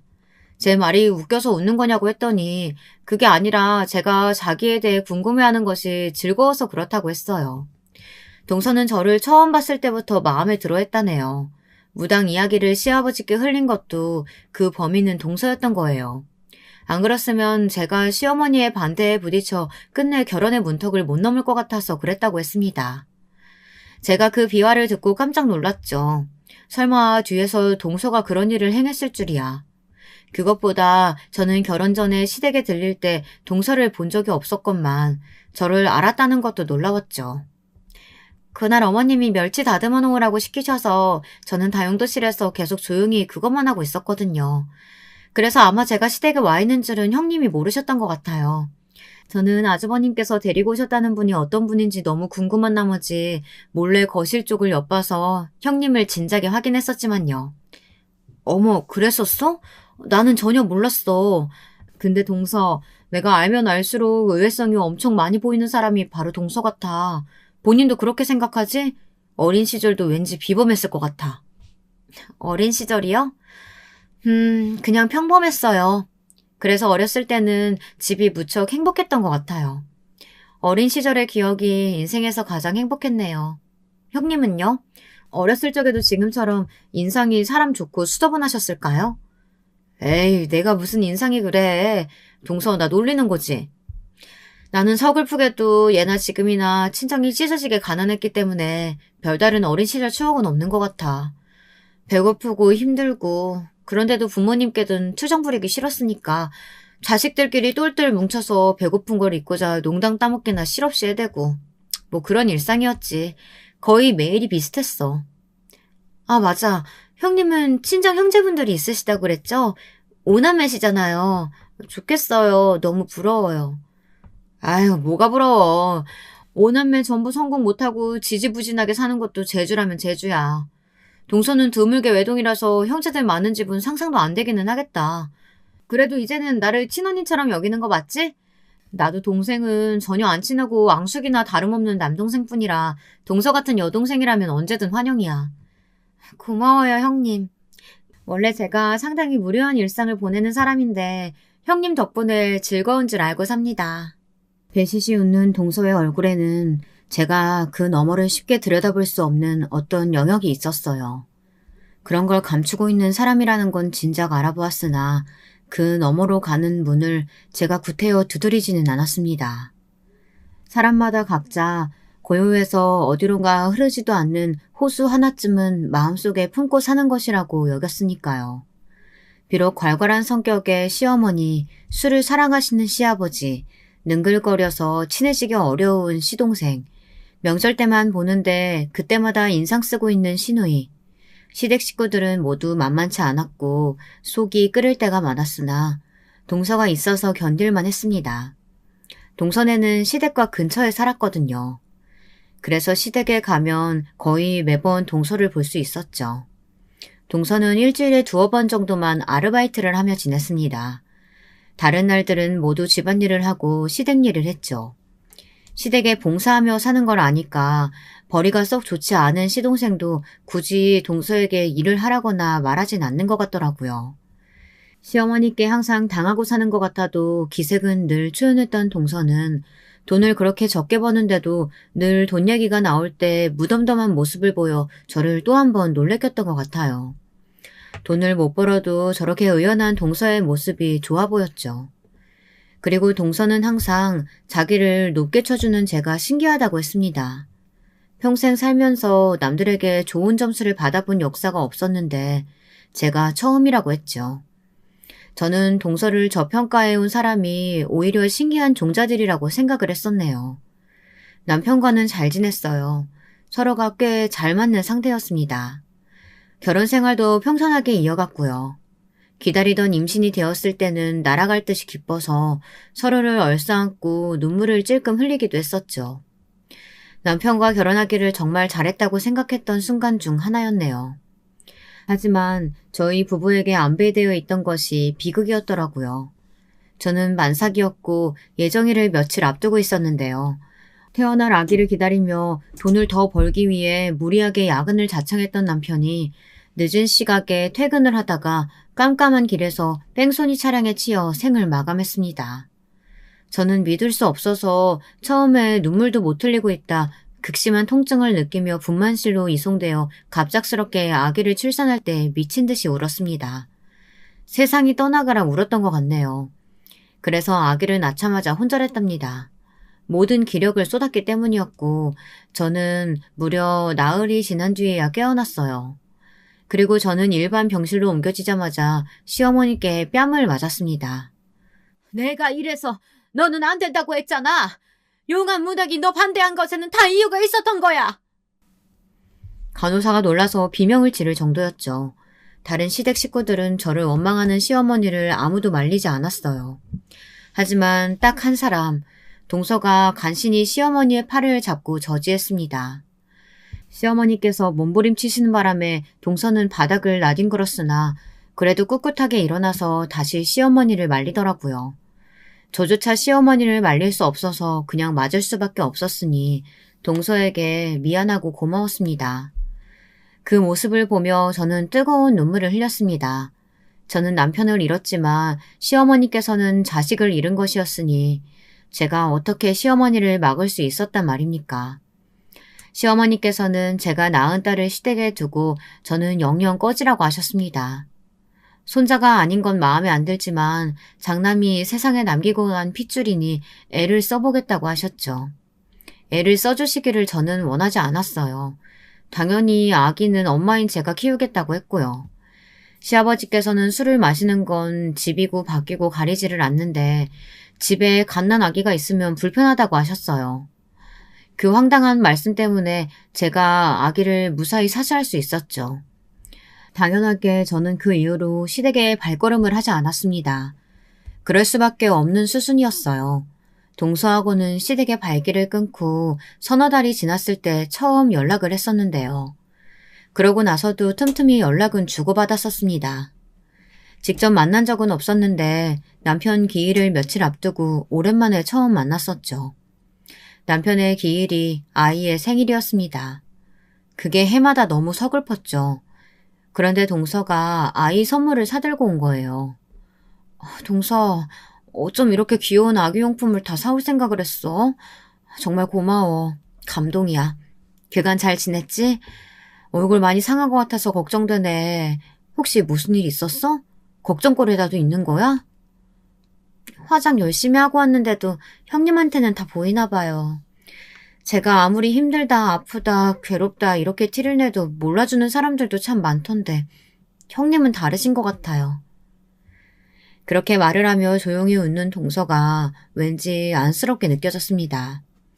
저는 무슨 일이 있는 거냐고 캐물었지만 동서는 그저 심란한 일이 좀 있었을 뿐이고 별거 아니라고 말을 정리하였어요. 매사에 저보다 차분하고 의연한 동서니까 그렇다면 그런 줄 알고 저도 질문을 삼켜야겠다고 생각했습니다. 그때는 그게 동서를 위하는 길인 줄 알고 그렇게 했었네요. 저는 동서를 통해서 시댁의 근황을 아주 일부나마 들으면서 지냈고요. 동서의 목소리가 잠겨있는 것 같을 때라든지 그럴 때면 왠지 마음이 좋지 않아 일부러 제가 밝은 이야기를 많이 꺼냈던 것 같아요. 저는 서로에게 도움이 안 된다며 손가락질을 할지언정 어쨌거나 지지고 볶으며 지내는 친정 식구들이 있었기에 늘 이야기거리가 끊이지 않았거든요. 동서는 희한하게 제 친정 식구들 이야기 듣는 걸 좋아했어요. 그 중에서도 특히 제가 형제들과 아웅다웅하며 자라온 유년 시절의 이야기를 참 좋아했죠. 남들에게 말하기 창피할 정도로 찢어지게 가난했던 집안이었고 굶주린 일화들이 대부분이었는데도 동서는 늘 재미있게 잘 들어주었어요. 마치 동화를 듣는 것 같은 기분이라는 말도 했던 듯 싶습니다. 하지만 저에게는 동서야말로 동화 같은 사람이었던 것 같아요. 왜냐면 제가 아무리 꾹꾹 누르고 숨기며 산다고 해도 남편을 잃은 슬픔은 예고 없이 울컥 솟아올라 저를 괴롭혀댔는데요. 그걸 애써 모른 척하면서 무리하게 일을 하다 크게 알아놓은 적이 있었어요. 마음의 병이라고 해야 할지 원인도 몰랐어요. 그냥 가슴이 뜨거웠고 머리가 아팠으며 기력이 없었죠. 돈 나갈까봐 병원 신세를 지는 것도 무서웠고요. 작은 새언니가 그때 여력이 되는 때여서 제 아이만 잠시 돌봐달라고 맡긴 후 저는 집에서 혼자 끙끙 앓아 누웠다가 다 낫지도 않은 상태에서 억지로 일을 나간 뒤 더 크게 앓아 눕는 것을 반복했습니다. 이러다가 미련하게 병을 키운 것이었죠. 끝내 병원에 가게 되었는데 면역 질환의 일종에 걸려버렸습니다. 절대로 무리하지 말고 한동안 요양만 하면서 삼시세끼 보양식을 챙겨 먹어야 그나마 빨리 털어낼까 말까라고 그랬어요. 앞이 까마득했죠. 미천 하나 없는 여자가 아이 혼자 키우면서 일하는 건 진짜 어렵더라고요. 주어진 상황 자체도 힘든데 주변의 시선 역시도 따라왔으니까요. 이런 것들까지 복합적으로 겹치면서 심적으로 너무 괴로웠습니다. 이때 마침 친정언니가 자궁암 진단까지 받게 되면서 아주 난리도 아니었고요. 더도 말고 덜도 말고 수중에 딱 500만 원만 아무 제약 없이 쓸 수 있는 돈이 그 정도만 있어도 행복할 것 같다는 생각이 들더라고요. 제가 하도 그런 생각을 하면서 지냈더니 동서하고 오래간만에 통화할 때 저도 모르게 그런 속마음을 잠시 내비쳤었나 봐요. 사실 저는 하도 혼이 빠져있는 터라 제가 그런 말을 했던 줄도 몰랐어요. 그런데 동서가 저한테 500만 원을 선뜻 건네주었던 것입니다. 동서, 이게 무슨 돈이야? 설마 내가 힘들다고 징징거려서 돈 마련한 거야? 나는 동서한테 신세 지고 싶어서 그런 소리 했던 게 절대 아니야. 동서도 동서의 생활이 있는데 내가 이걸 어떻게 받아? 형님은 은근히 눈치가 좋으시니까 어쩌면 아셨을지도 모른다고 생각하는데 저 사실 수중에 제 재산이 따로 있어요. 제가 쓸 수 있는 돈이 있어서 솔직히 돈에 얽매여서 걱정하며 살지는 않았어요. 그 얘기를 듣고 제가 놀랐다가 가만히 짚어보니 그간 동서가 여러 가지 이야기라든지 고민거리들 이런 걸 이야기할 때 단 한 번도 돈을 꺼낸 적이 없다는 게 생각났습니다. 그리고 동서의 말 맞다나 저는 그 순간 놀라기는 했으나 많이 놀라지는 않았어요. 어쩌면 은연중에 동서한테는 돈이 있다는 짐작을 하고 살아왔던 걸지도 모르겠습니다. 어쨌든 갑자기 이 돈을 어떻게 받나 싶었는데 동서가 하도 완강하게 해서 받고 말았죠. 너무 고마운 돈이었어요. 제가 힘들어서 무너져 내렸을 때 누군가가 대가 없이 이렇게 선뜻 도움을 주었다는 것 자체가 감동이었습니다. 그 돈으로 허튼 짓은 조금도 하지 않고 싶어서 저는 건강 회복에 힘쓰며 마음을 편안하게 지내는 것에 노력하는데 그 돈을 썼어요. 떨이 세일할 때가 아니면 안 사 먹었던 과일도 좋은 걸로 골라다가 사 먹었고요. 샤치인 것 같아서 참았던 영양제 구입도 한 통 했습니다. 무엇보다 아이가 신선한 재료를 사다가 직접 아이한테 먹거리를 만들어 주었죠. 그러면서 일상의 소중함을 느꼈고요. 다시금 달리고자 하는 용기가 생기더군요. 저는 제 몸 상태를 봐가면서 다시 일을 조금씩 다니기 시작했고 적은 금액이지만 따로 돈을 모았습니다. 다 모으면 주려고 했는데 제 처지가 부족했던지라 따로 모인 금액이 200만 원이 달성했을 때 그걸 동서한테 보내주었어요. 동서, 나머지는 내가 천천히 갚을게. 형님, 안 갚으셔도 되는 돈이에요. 아시잖아요. 그런데 왜 힘들게 갚으세요? 이게 당연한 거니까. 받았으면 갚는 게 인생의 지당한 도리 아니겠어? 그러니까 내가 나머지도 꼭 갚을 거야. 이자를 내가 아직 못 쳐주고 있으니까 그게 좀 미안하다. 아, 형님은 진짜 못 당하겠어요. 어떻게 이자 생각까지 하셨어요? 하지만 원금이면 모를까 이자는 절대로 안 받을 거예요. 이건 진심이에요. 동서의 목소리에서 어마어마한 고집이 느껴지는걸? 이자 내는 것도 쉽지 않겠어. 아, 혹시 돈으로 받기 싫으면 다른 걸로 내가 이자 낼게. 여태까지 나만 동서한테 내 이야기 주저주저 많이 떠들었으니까 이번에는 내가 동서의 숨겨진 이야기 들어줄래. 어때? 그건 오히려 저한테 손해인 거 아니냐고 따져묻고 싶은데 그럴 수가 없겠네요. 저는 제 이야기를 듣고 싶어하는 사람은 세상에 아무도 없을 거라고 생각해서 과거를 가슴속에만 묻고 살아왔거든요. 제 지난 이야기 형님은 진심으로 듣고 싶으세요? 물론이지. 내가 예전에도 한번 그랬었잖아. 어떤 인생 살아왔는지 내가 가장 궁금한 사람이 바로 동서라고. 저는 그날 차마 알지 못했던 동서의 이야기를 들었습니다. 아주 한참이나 베일에 가려져 있던 동서의 친정 이야기를 접할 수 있었죠. 유쾌한 호기심으로 가득 찬 채 이야기를 듣기 시작했던 저는 어느새 싸한 가슴을 아는 채로 동서의 목소리에 귀를 기울였던 것 같아요. 다 듣고 나니까 정말 많은 생각이 들고 있었죠. 대체 사람은 저마다 얼마만큼의 이야기들을 감추며 살아가는 걸까? 이런 깊은 궁금증도 들었고요. 이틀 정도는 동서의 이야기를 곱씹느라 밤에 잠도 설쳤습니다. 선뜻 동서에게 다시 먼저 연락을 해볼 엄두가 나지 않았어요. 참으로 못나게도 제 그릇이 딱 그 정도였던가 봅니다. 그리고 며칠 뒤 동서에게 연락을 해보려고 마음을 먹었던 날 저는 연락 한 통을 받게 되었습니다. 동서가 세상을 떠났다는 부고였어요. 귀가한 직후 연락을 받은 저는 거실에서 쓰러져 통곡을 하였습니다. 지난 며칠이 미친 듯이 후회되어서였죠. 왜냐하면 동서는 스스로 생을 마감했기 때문입니다. 만약에 제가 먼저 연락을 했었다면 동서가 그런 선택을 안 했을지도 모른다는 생각에 정말 미칠 것만 같았어요.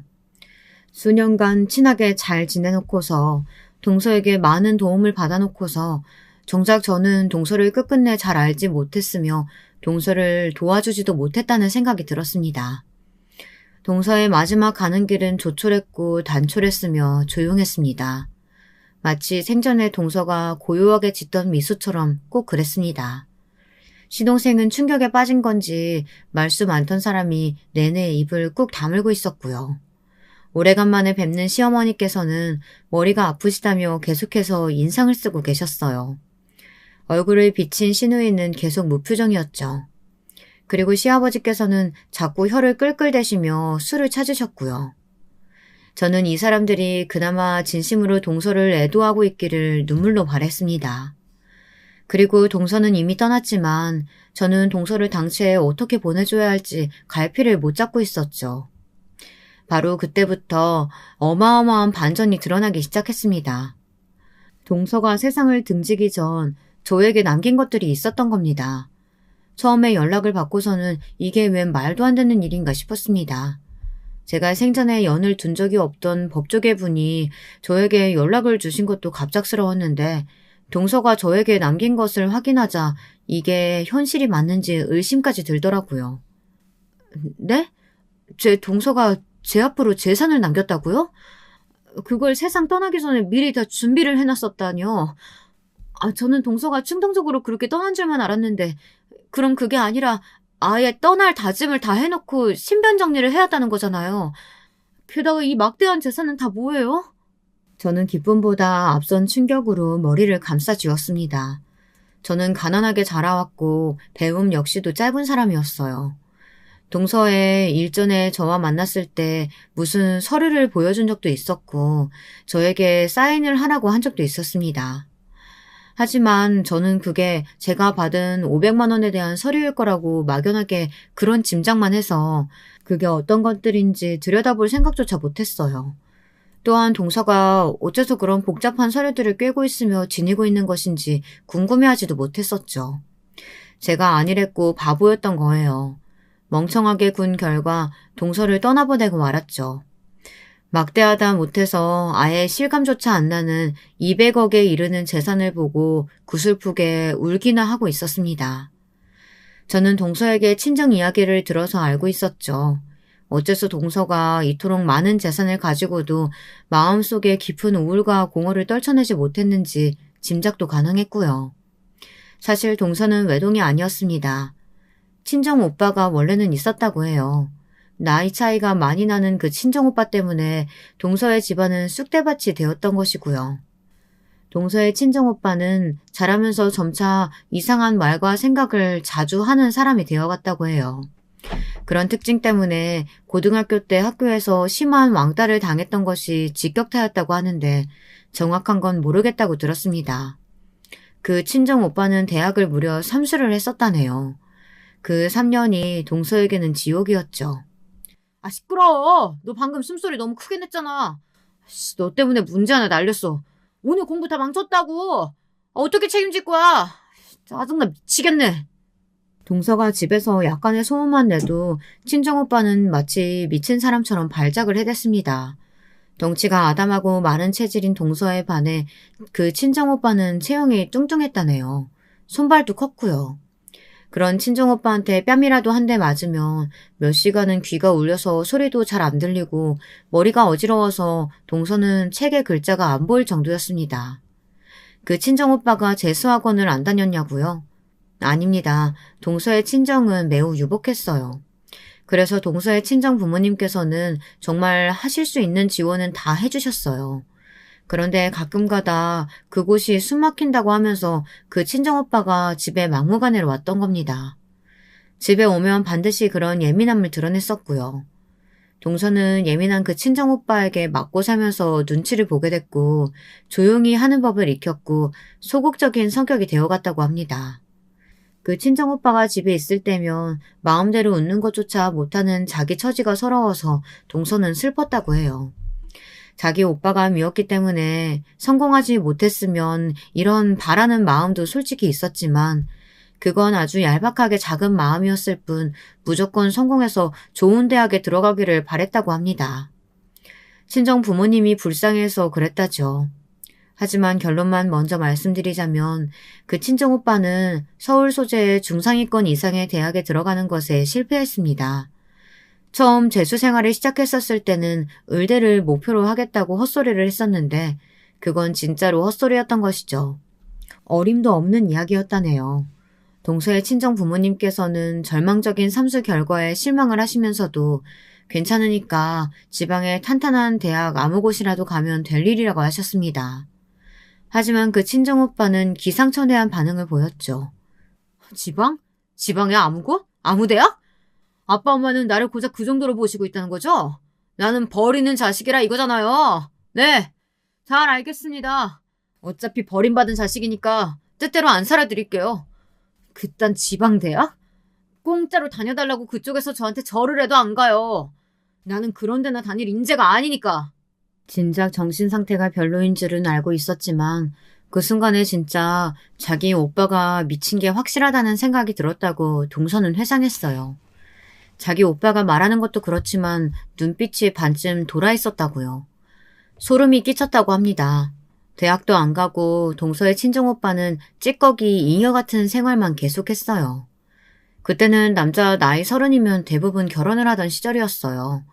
하지만 동서의 친정오빠는 나이 30일 때 무직이었으며 대학도 안 나온 고졸이었고 군대를 공익으로 다녀온 게 인생의 최대 업적이며 여자를 만나본 경험은 단 한 번도 없었습니다. 사회활동 경력 역시도 없었죠. 억지로 등을 떠밀려서 몇 번 아르바이트를 나가본 적이 있었는데 그때마다 둘 중 하나였어요. 사장하고 싸우거나 손님하고 싸우거나. 동서의 친정아버지가 한 번은 오랜 지인께 부탁을 드려 그분이 운영하시는 공장에 그 친정오빠를 보내본 적이 있었는데요. 그랬다가 어떻게 됐는 줄 아세요? 하마터면 동서의 친정아버지가 오랜 의리를 이어왔던 지인분에게 절연당하실 뻔했습니다.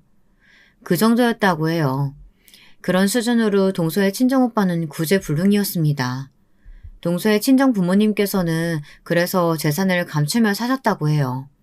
가뜩이나 망나니 같은 아들이 재산만 믿고 거드름을 피우며 더욱 아무것도 안 할까봐 걱정이 되셨기 때문이죠. 그런 자기 부모 속도 모르는지 친정오빠는 결국 거나하게 사고를 쳤습니다. 당시에 유행하던 컴퓨터 게임에서 알게 된 사람과 현실 속에서 진짜로 만났는데 그 상대가 여자였던 거예요. 난생 처음으로 자기한테 호의적인 여자를 만난 그 친정오빠는 정신을 못 차렸습니다. 그 여자를 만나겠다고 동서의 친정 부모님께 돈을 엄청 뜯어냈습니다. 거기까지는 그렇다고 쳐요. 하지만 그 여자가 임신을 해버린 건 그렇다고 칠 일도 아니었죠. 심지어 임신 7개월이 되어서야 그 사실이 드러났습니다. 제가 부모님도 일찍 돌아가셔서 안 계시고 일가 친척 아무도 연락하는 사람이 없어요. 혼자 작은 원룸에서 살아왔고요. 아르바이트나 근근히 해왔습니다. 배가 하도 겉으로 안 나와서 임신을 늦게 알았어요. 그 여자의 자기소개에 동서와 그 친정 부모님은 완전히 말문이 막혀버렸죠. 그 친정오빠는 뭐가 그렇게 당당한지 죄송하다는 소리 한 번을 안 했다고 합니다. 가족들만 속 터질 노릇이었죠. 그 여자는 자기가 정신적으로 무척 불안한 상태라고 주장하며 다른 것보다 안정을 취하며 출산 준비를 하고 싶다고 했습니다. 혼인신고나 결혼식 같은 건 아기를 낳고 나서 천천히 해보고 싶다고 했어요. 대체 누구 마음대로 그런 것들을 다 정하는 건지 동서는 어이가 없었죠. 그 친정 오빠가 지원을 해달라고 난리를 쳐대서 동서의 친정 부모님께서는 두 사람이 함께 지낼 투룸 집부터 단기로 일단 구해주셨습니다. 번듯한 곳이었건만 두 사람을 더 좋은 곳으로 마련해줄 수는 없느냐며 툴툴거렸다네요. 자기 오빠의 기행에 면역이 되어 있었다고 생각해왔건만 동서는 피가 거꾸로 솟았습니다. 동서가 이 정도였는데 그 부모님은 어떠셨겠나요? 화병 때문에 쓰러지기 일보 직전이셨죠. 그 여자는 무사히 출산을 했습니다. 그리고 딱 일주일 뒤에 도망을 갔습니다. 그 미친 여자는 쪽지에다 사실 저는 불치병이라서 아기를 키울 수 없습니다. 하늘에서 아기를 응원할게요. 이딴 소리를 휘갈기고 떠났어요. 불치병 같은 개소리에 결국 동서의 친정엄마께서는 쓰러지고 마셨고요. 동서는 더 이상 참을 수가 없었죠. 제발 그만 좀 해. 이게 다 오빠 때문이야. 항상 세상 탓하고 세상 원망만 해왔지. 그런데 아니야. 정답은 오빠야.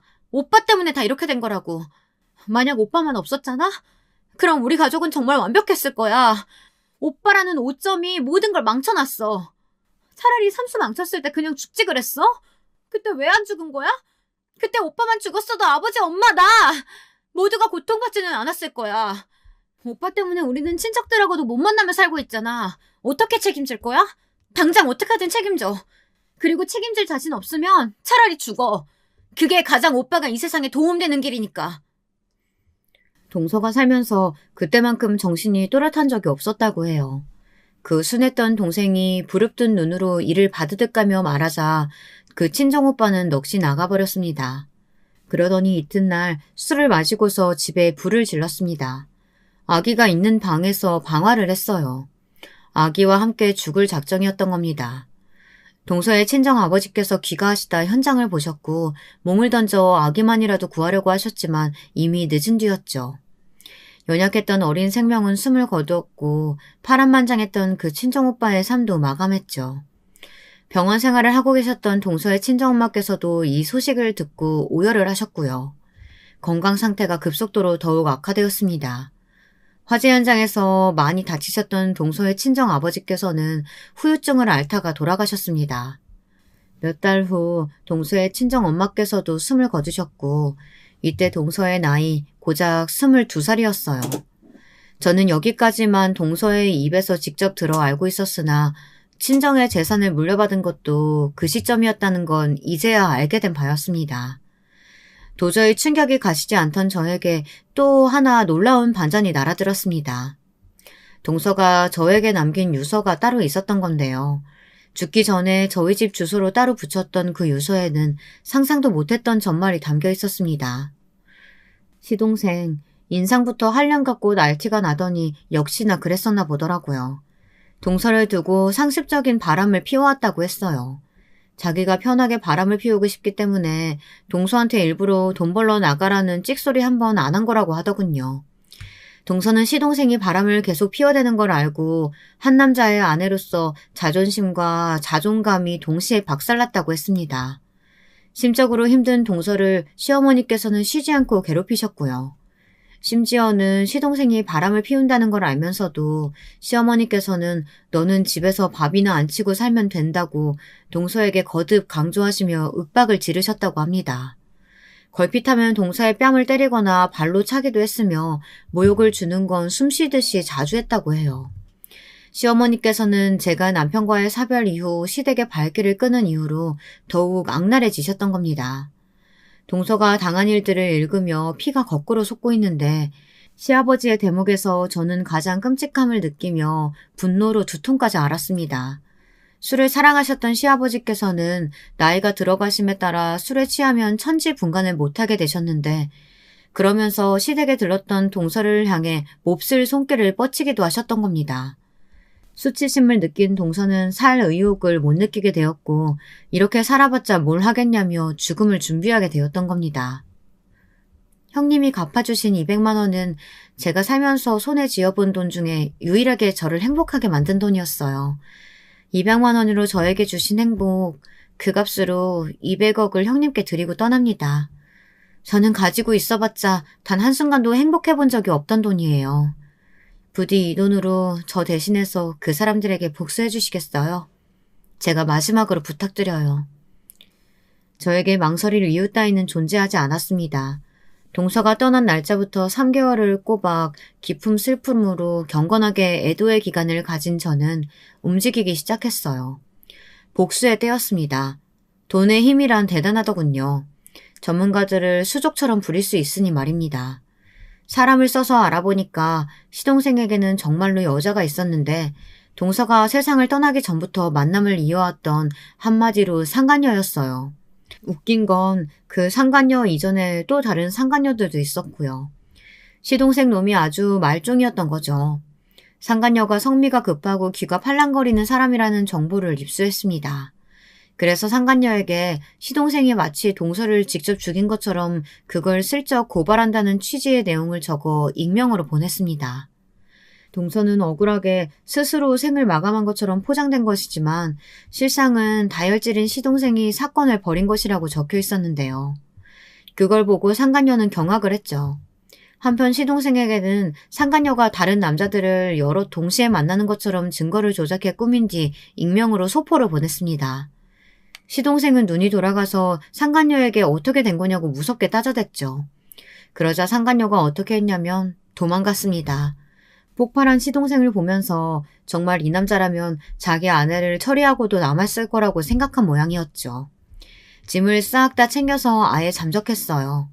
동서가 지고지순한 여자라서 골랐다고 했던 시동생은 소유욕 같은 게 강한 남자였습니다.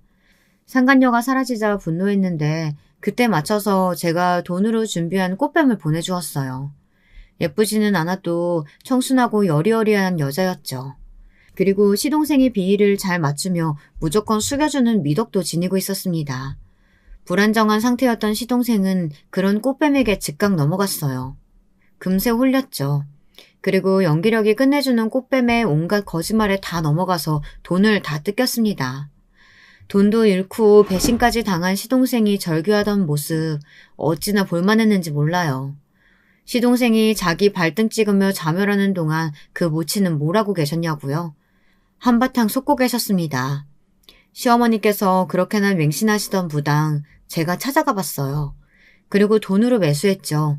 대단한 무당이니 어쩌니 해도 결국 돈 앞에서 눈이 돌아가더군요. 돈을 받은 무당은 시어머니에게 엉뚱한 소리를 해댔습니다. 집에 부정한 기운이 내려앉았으니 당장 재산을 다 처분해야 한다고 했죠. 네? 지금 재산 다 처분하면 내년 그리고 내후년에 2배, 3배 그 재산이 돌아올 거라고요?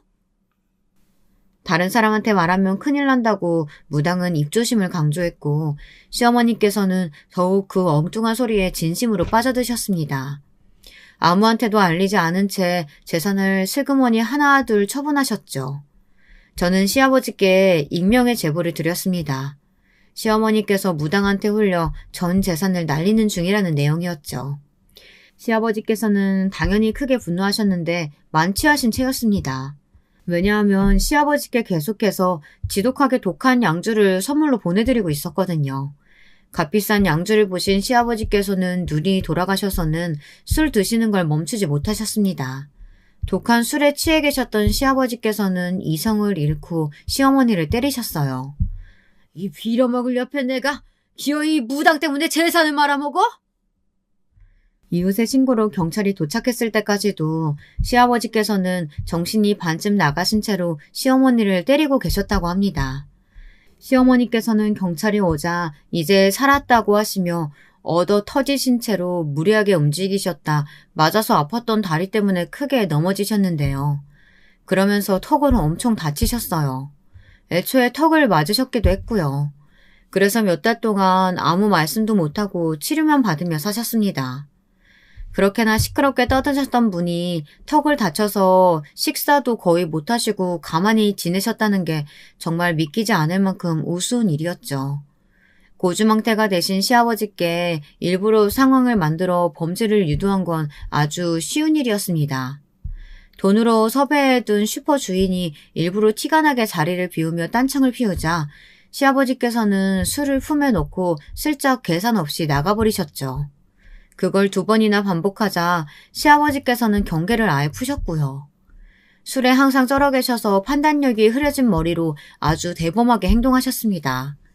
야간에 침입해서 3번째로 또 술을 훔치셨던 건데요. 당연히 딱 걸렸죠. 일전에 훔쳤던 것들까지 전부 다 걸렸어요. 일부러 덫을 놓은 것이었으니까요. 시아버지께서는 합의를 노려보실 돈도 없으셨고 저에게 미리 섭외된 슈퍼 주인은 당연히 합의 의사가 없었습니다. 그 결과 시아버지께서는 실형을 살게 되셨습니다. 집안 자체가 아예 폐가망신되었어, 동서. 하늘에서 조금은 후련해하고 있는 거야? 대답을 들을 수 없다는 게 정말 아쉽다. 동서, 나 앞으로 잘 살아볼게. 그게 동서한테 속죄하는 길이고 동서가 나한테 바라는 것일 테니까. 거액을 제가 다 쓰겠다는 욕심 따위는 애초에 가지고 있지 않았습니다. 복수를 한 뒤 그들이 모두 고통 속에서 나뒹구는 것을 확인하자마자 저는 준비를 시작했어요. 알아보고 준비하는 것에 한참 걸렸으나 어쨌든 동서의 이름으로 장학재단을 만들 수 있었습니다. 그곳을 통해 저는 기부를 하게 되었고요. 이렇게 동서의 이름이 뜻깊게 남아서 좋은 취지로 돈이 쓰이게 되었다는 것이 무척 다행이라고 생각합니다.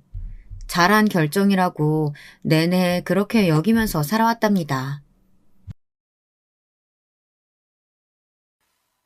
여러분, 2번째 사연 시작하기 전에 좋아요, 구독 꼭 눌러주실 거죠? 그럼 2번째 사연 지금 시작합니다. 안녕하세요. 저는 어느덧 40살을 바라보고 있는 대한민국의 평범한 여자입니다.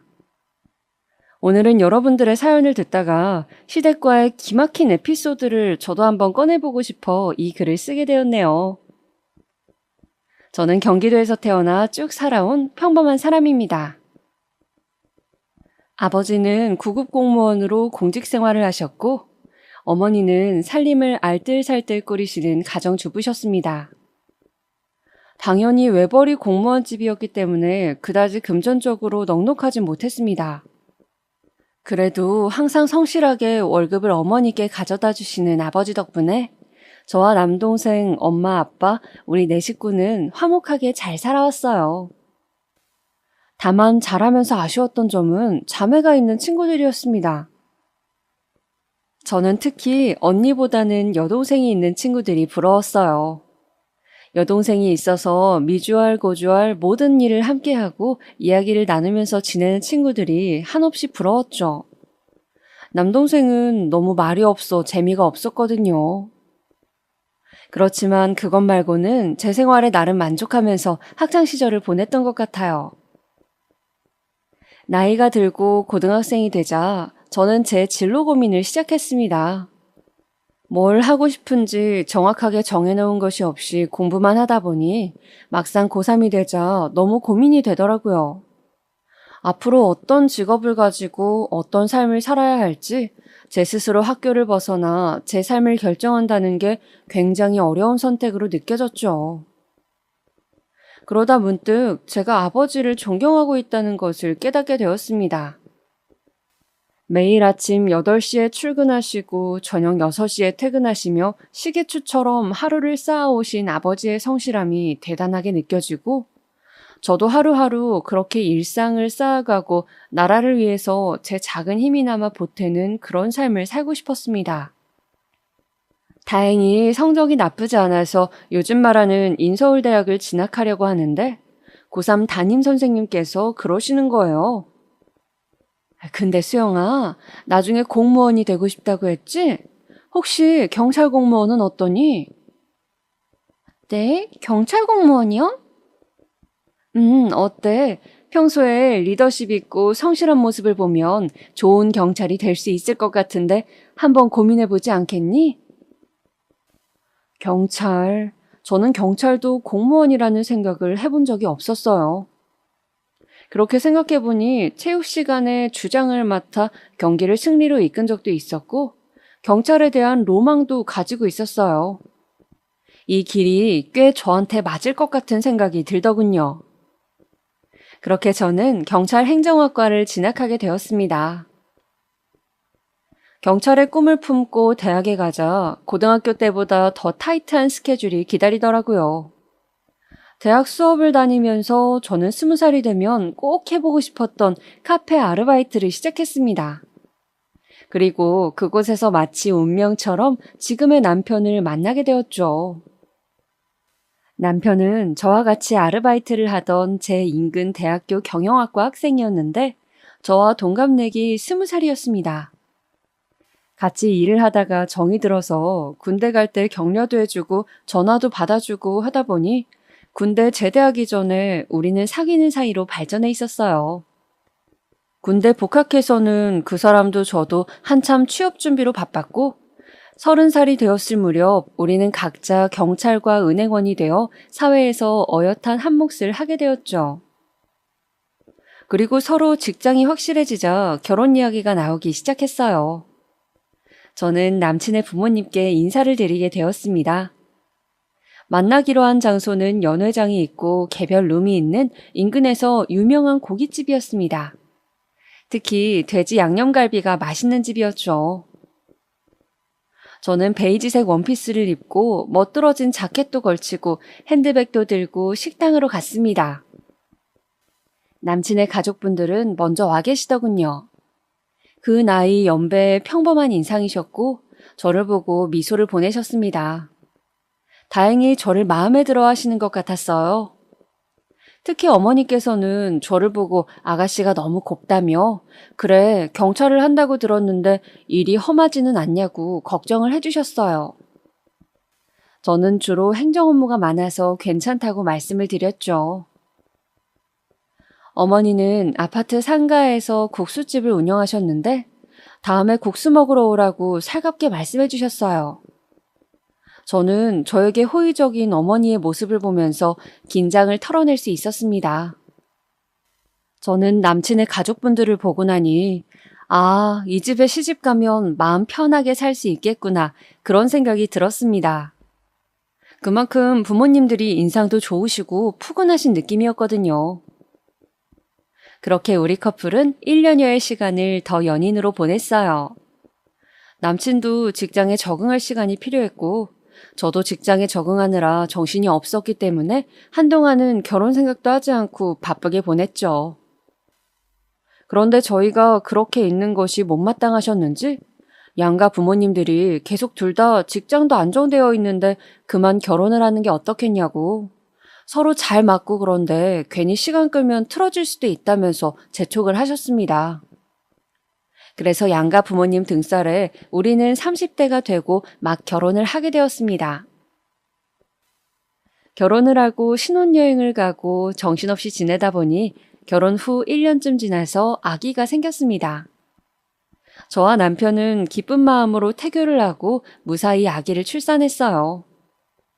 말로만 듣던 출산의 고통은 제가 상상한 것보다 훨씬 더 끔찍했습니다. 무통주사를 맞았음에도 불구하고 정말 사람이 견딜 수 있는 고통의 수준이 아니었어요. 저는 너무 고통스러운 나머지 마지막에 힘을 잘 주지 못해서 굉장히 고생을 했는데 나중에는 아기도 나오지 않고 너무 힘들어서 남편에게 말했습니다.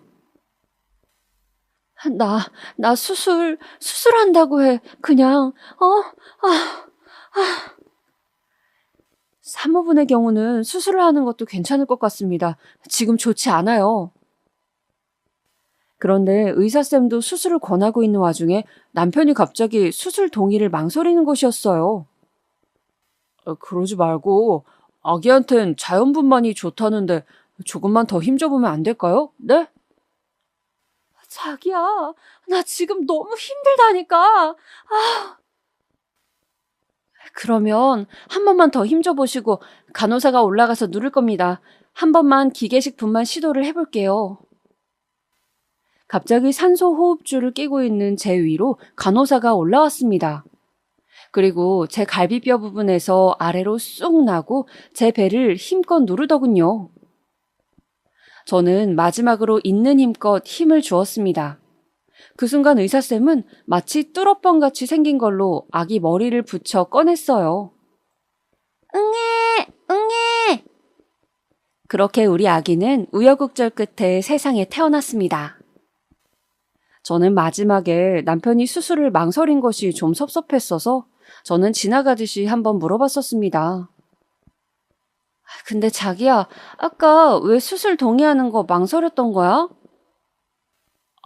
그게 실은 엄마가 점을 보시는 용한 점집이 있는데 우리 아기가 자연분만하고 수술을 할 때 팔자가 많이 달라진다고 해서 무조건 자연분만해야 된다고 했나 봐. 아기한테 수술해서 태어나면 되게 안 좋다고. 그래서 그랬지. 저는 그 말을 듣고 너무 섭섭했습니다. 저는 점을 믿지 않았거든요. 그러니까 지금 점쟁이 말을 듣고 제가 정말 아파서 뒤로 넘어갈 지경이 되었는데도 수술을 망설였다고 하니 어이가 없기도 하고 잘못하면 내가 죽을 뻔했구나 싶기도 했습니다. 어머니가 그렇게 맹신하는 점집이 있다는 것도 마음에 많이 걸렸고요. 왜 무당말을 너무 믿으면 하나부터 열까지 그 무당이 시키는 대로 다 하잖아요. 그런 게 앞으로 살면서 계속 있을 것 같은 느낌이 들었기 때문이죠. 아니나 다를까 어머님 때문에 저는 희한한 것들을 해야 했어요.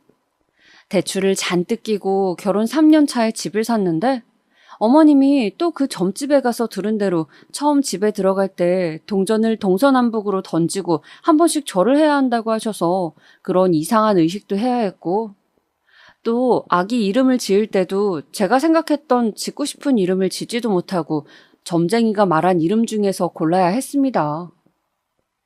생각보다 어머님의 맹신은 강력했어요. 해마다 새해가 되면 그 점집에 가는 게 연례 행사이셨고 집안에 어떤 우환이라도 있으면 점괘에 무조건 의존하시더군요. 성당을 꾸준히 가진 않지만 고등학교 때 천주교재단 학교를 나와 세례를 받은 저로서는 마음속에 항상 천주교 신자라는 생각을 품고 있기에 더욱 어머님의 행동은 이해가 되질 않았습니다.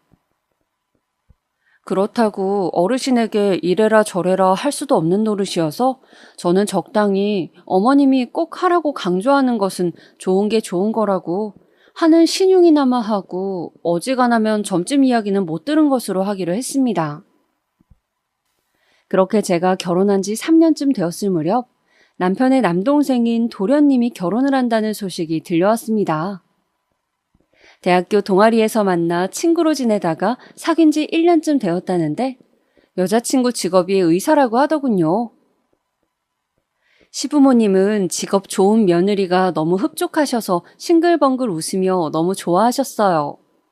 소위 말하는 사자 직업을 가진 것이니까요. 저도 의사 동서가 기대가 되었습니다. 어떤 사람일지 궁금했어요. 결혼을 하고 싶다고 시댁의 동서가 인사를 오던 날, 저와 신랑도 아기를 데리고 시댁으로 갔습니다. 어머님은 예비 동서가 인사를 온다고 저를 일찌감치 불러 음식을 하셨는데 무슨 잔칫날도 아니고 잡채 전에 난리가 났습니다. 의사 동서에 대한 기대감으로 어머님은 들떠 계셨죠. 예, 직업이 의사면은 맛있는 것도 많이 먹고 그러겠지? 내 음식이 입에 안 맞다고 하면 어떡하지? 맛있어야 할 텐데 걱정이다. 어머님 며느리 들어오는 건데 뭘 그렇게 신경을 쓰세요? 보통 며느리가 아니잖니. 의사잖아. 우리 집에서 변변히 결혼할 때 재산을 뚝 떼줄 수 있는 것도 아닌데 결혼하겠다고 해주니 얼마나 고맙니? 이제 우리 둘째 아들은 아주 팔자가 폈어. 이 애랑 결혼하고 애만 하나 낳으면 그 후로는 인생이 아주 그냥 탄탄대로라고 김도사가 그러더구나. 김도사는 어머님이 맹신하는 그 무당의 이름이었어요. 저는 어쩐지 오늘은 무당 이야기를 안 하신다 했는데 드디어 또 등장하는구나 싶었습니다. 그래서 내친 김에 더 여쭤보았죠. 그럼 어머니, 저는 둘째를 내년에 낳는 게 좋대요? 그래, 너는 올해가 가기 전에 꼭 아기를 가져서 내년에 둘째를 낳으면 좋다고 하더구나. 그러면 그 둘째가 커서 너희 부부에게 큰 복을 가져다 준다는구나. 도련님은 오늘 오시는 분과 결혼하면 제일 좋고요. 그래, 결혼하고 5년 안에 아기를 꼭 가져서 출산하면 이혼하지 않고 100년애로 한다고 했어. 김도사가 얼마나 용한지 그동안 못 맞춘 게 없다고. 그렇게 너희와 둘째네 앞길 좋게 만들어주고 나면 나는 이번 생에 내 할 도리는 다 한 거라고. 그 후부터는 마음 편한 노후를 보내면 된다고 하더구나. 저는 무슨 하늘의 계시라도 받은 듯한 어머님의 비장한 태도에 더욱 어이가 없었습니다. 어떻게 점을 적당히 믿어야지 저렇게 맹신할 수가 있는지. 아무튼 그렇게 전을 뒤집고 나무를 묻히고 난리 부르스를 춘 다음 드디어 예비 동서가 도착했습니다. 띵동. 어서 와요. 실례하겠습니다. 등장한 동서는 호리호리한 몸에 의사다운 지적인 외모를 가진 사람이었습니다. 저는 괜히 의사라고 하니 그런지 몰라도 똑똑해 보이는 사람이라는 생각이 들었죠. 첫 만남이라 그런지 동서는 말을 많이 하진 않았고 그저 결혼해서 잘 살겠다고 하는 것이었어요. 산부인과로 전공을 택했다는 동서는 자신도 얼른 아기를 낳고 싶다고 웃으며 말했죠. 그리고 결혼 준비와 관련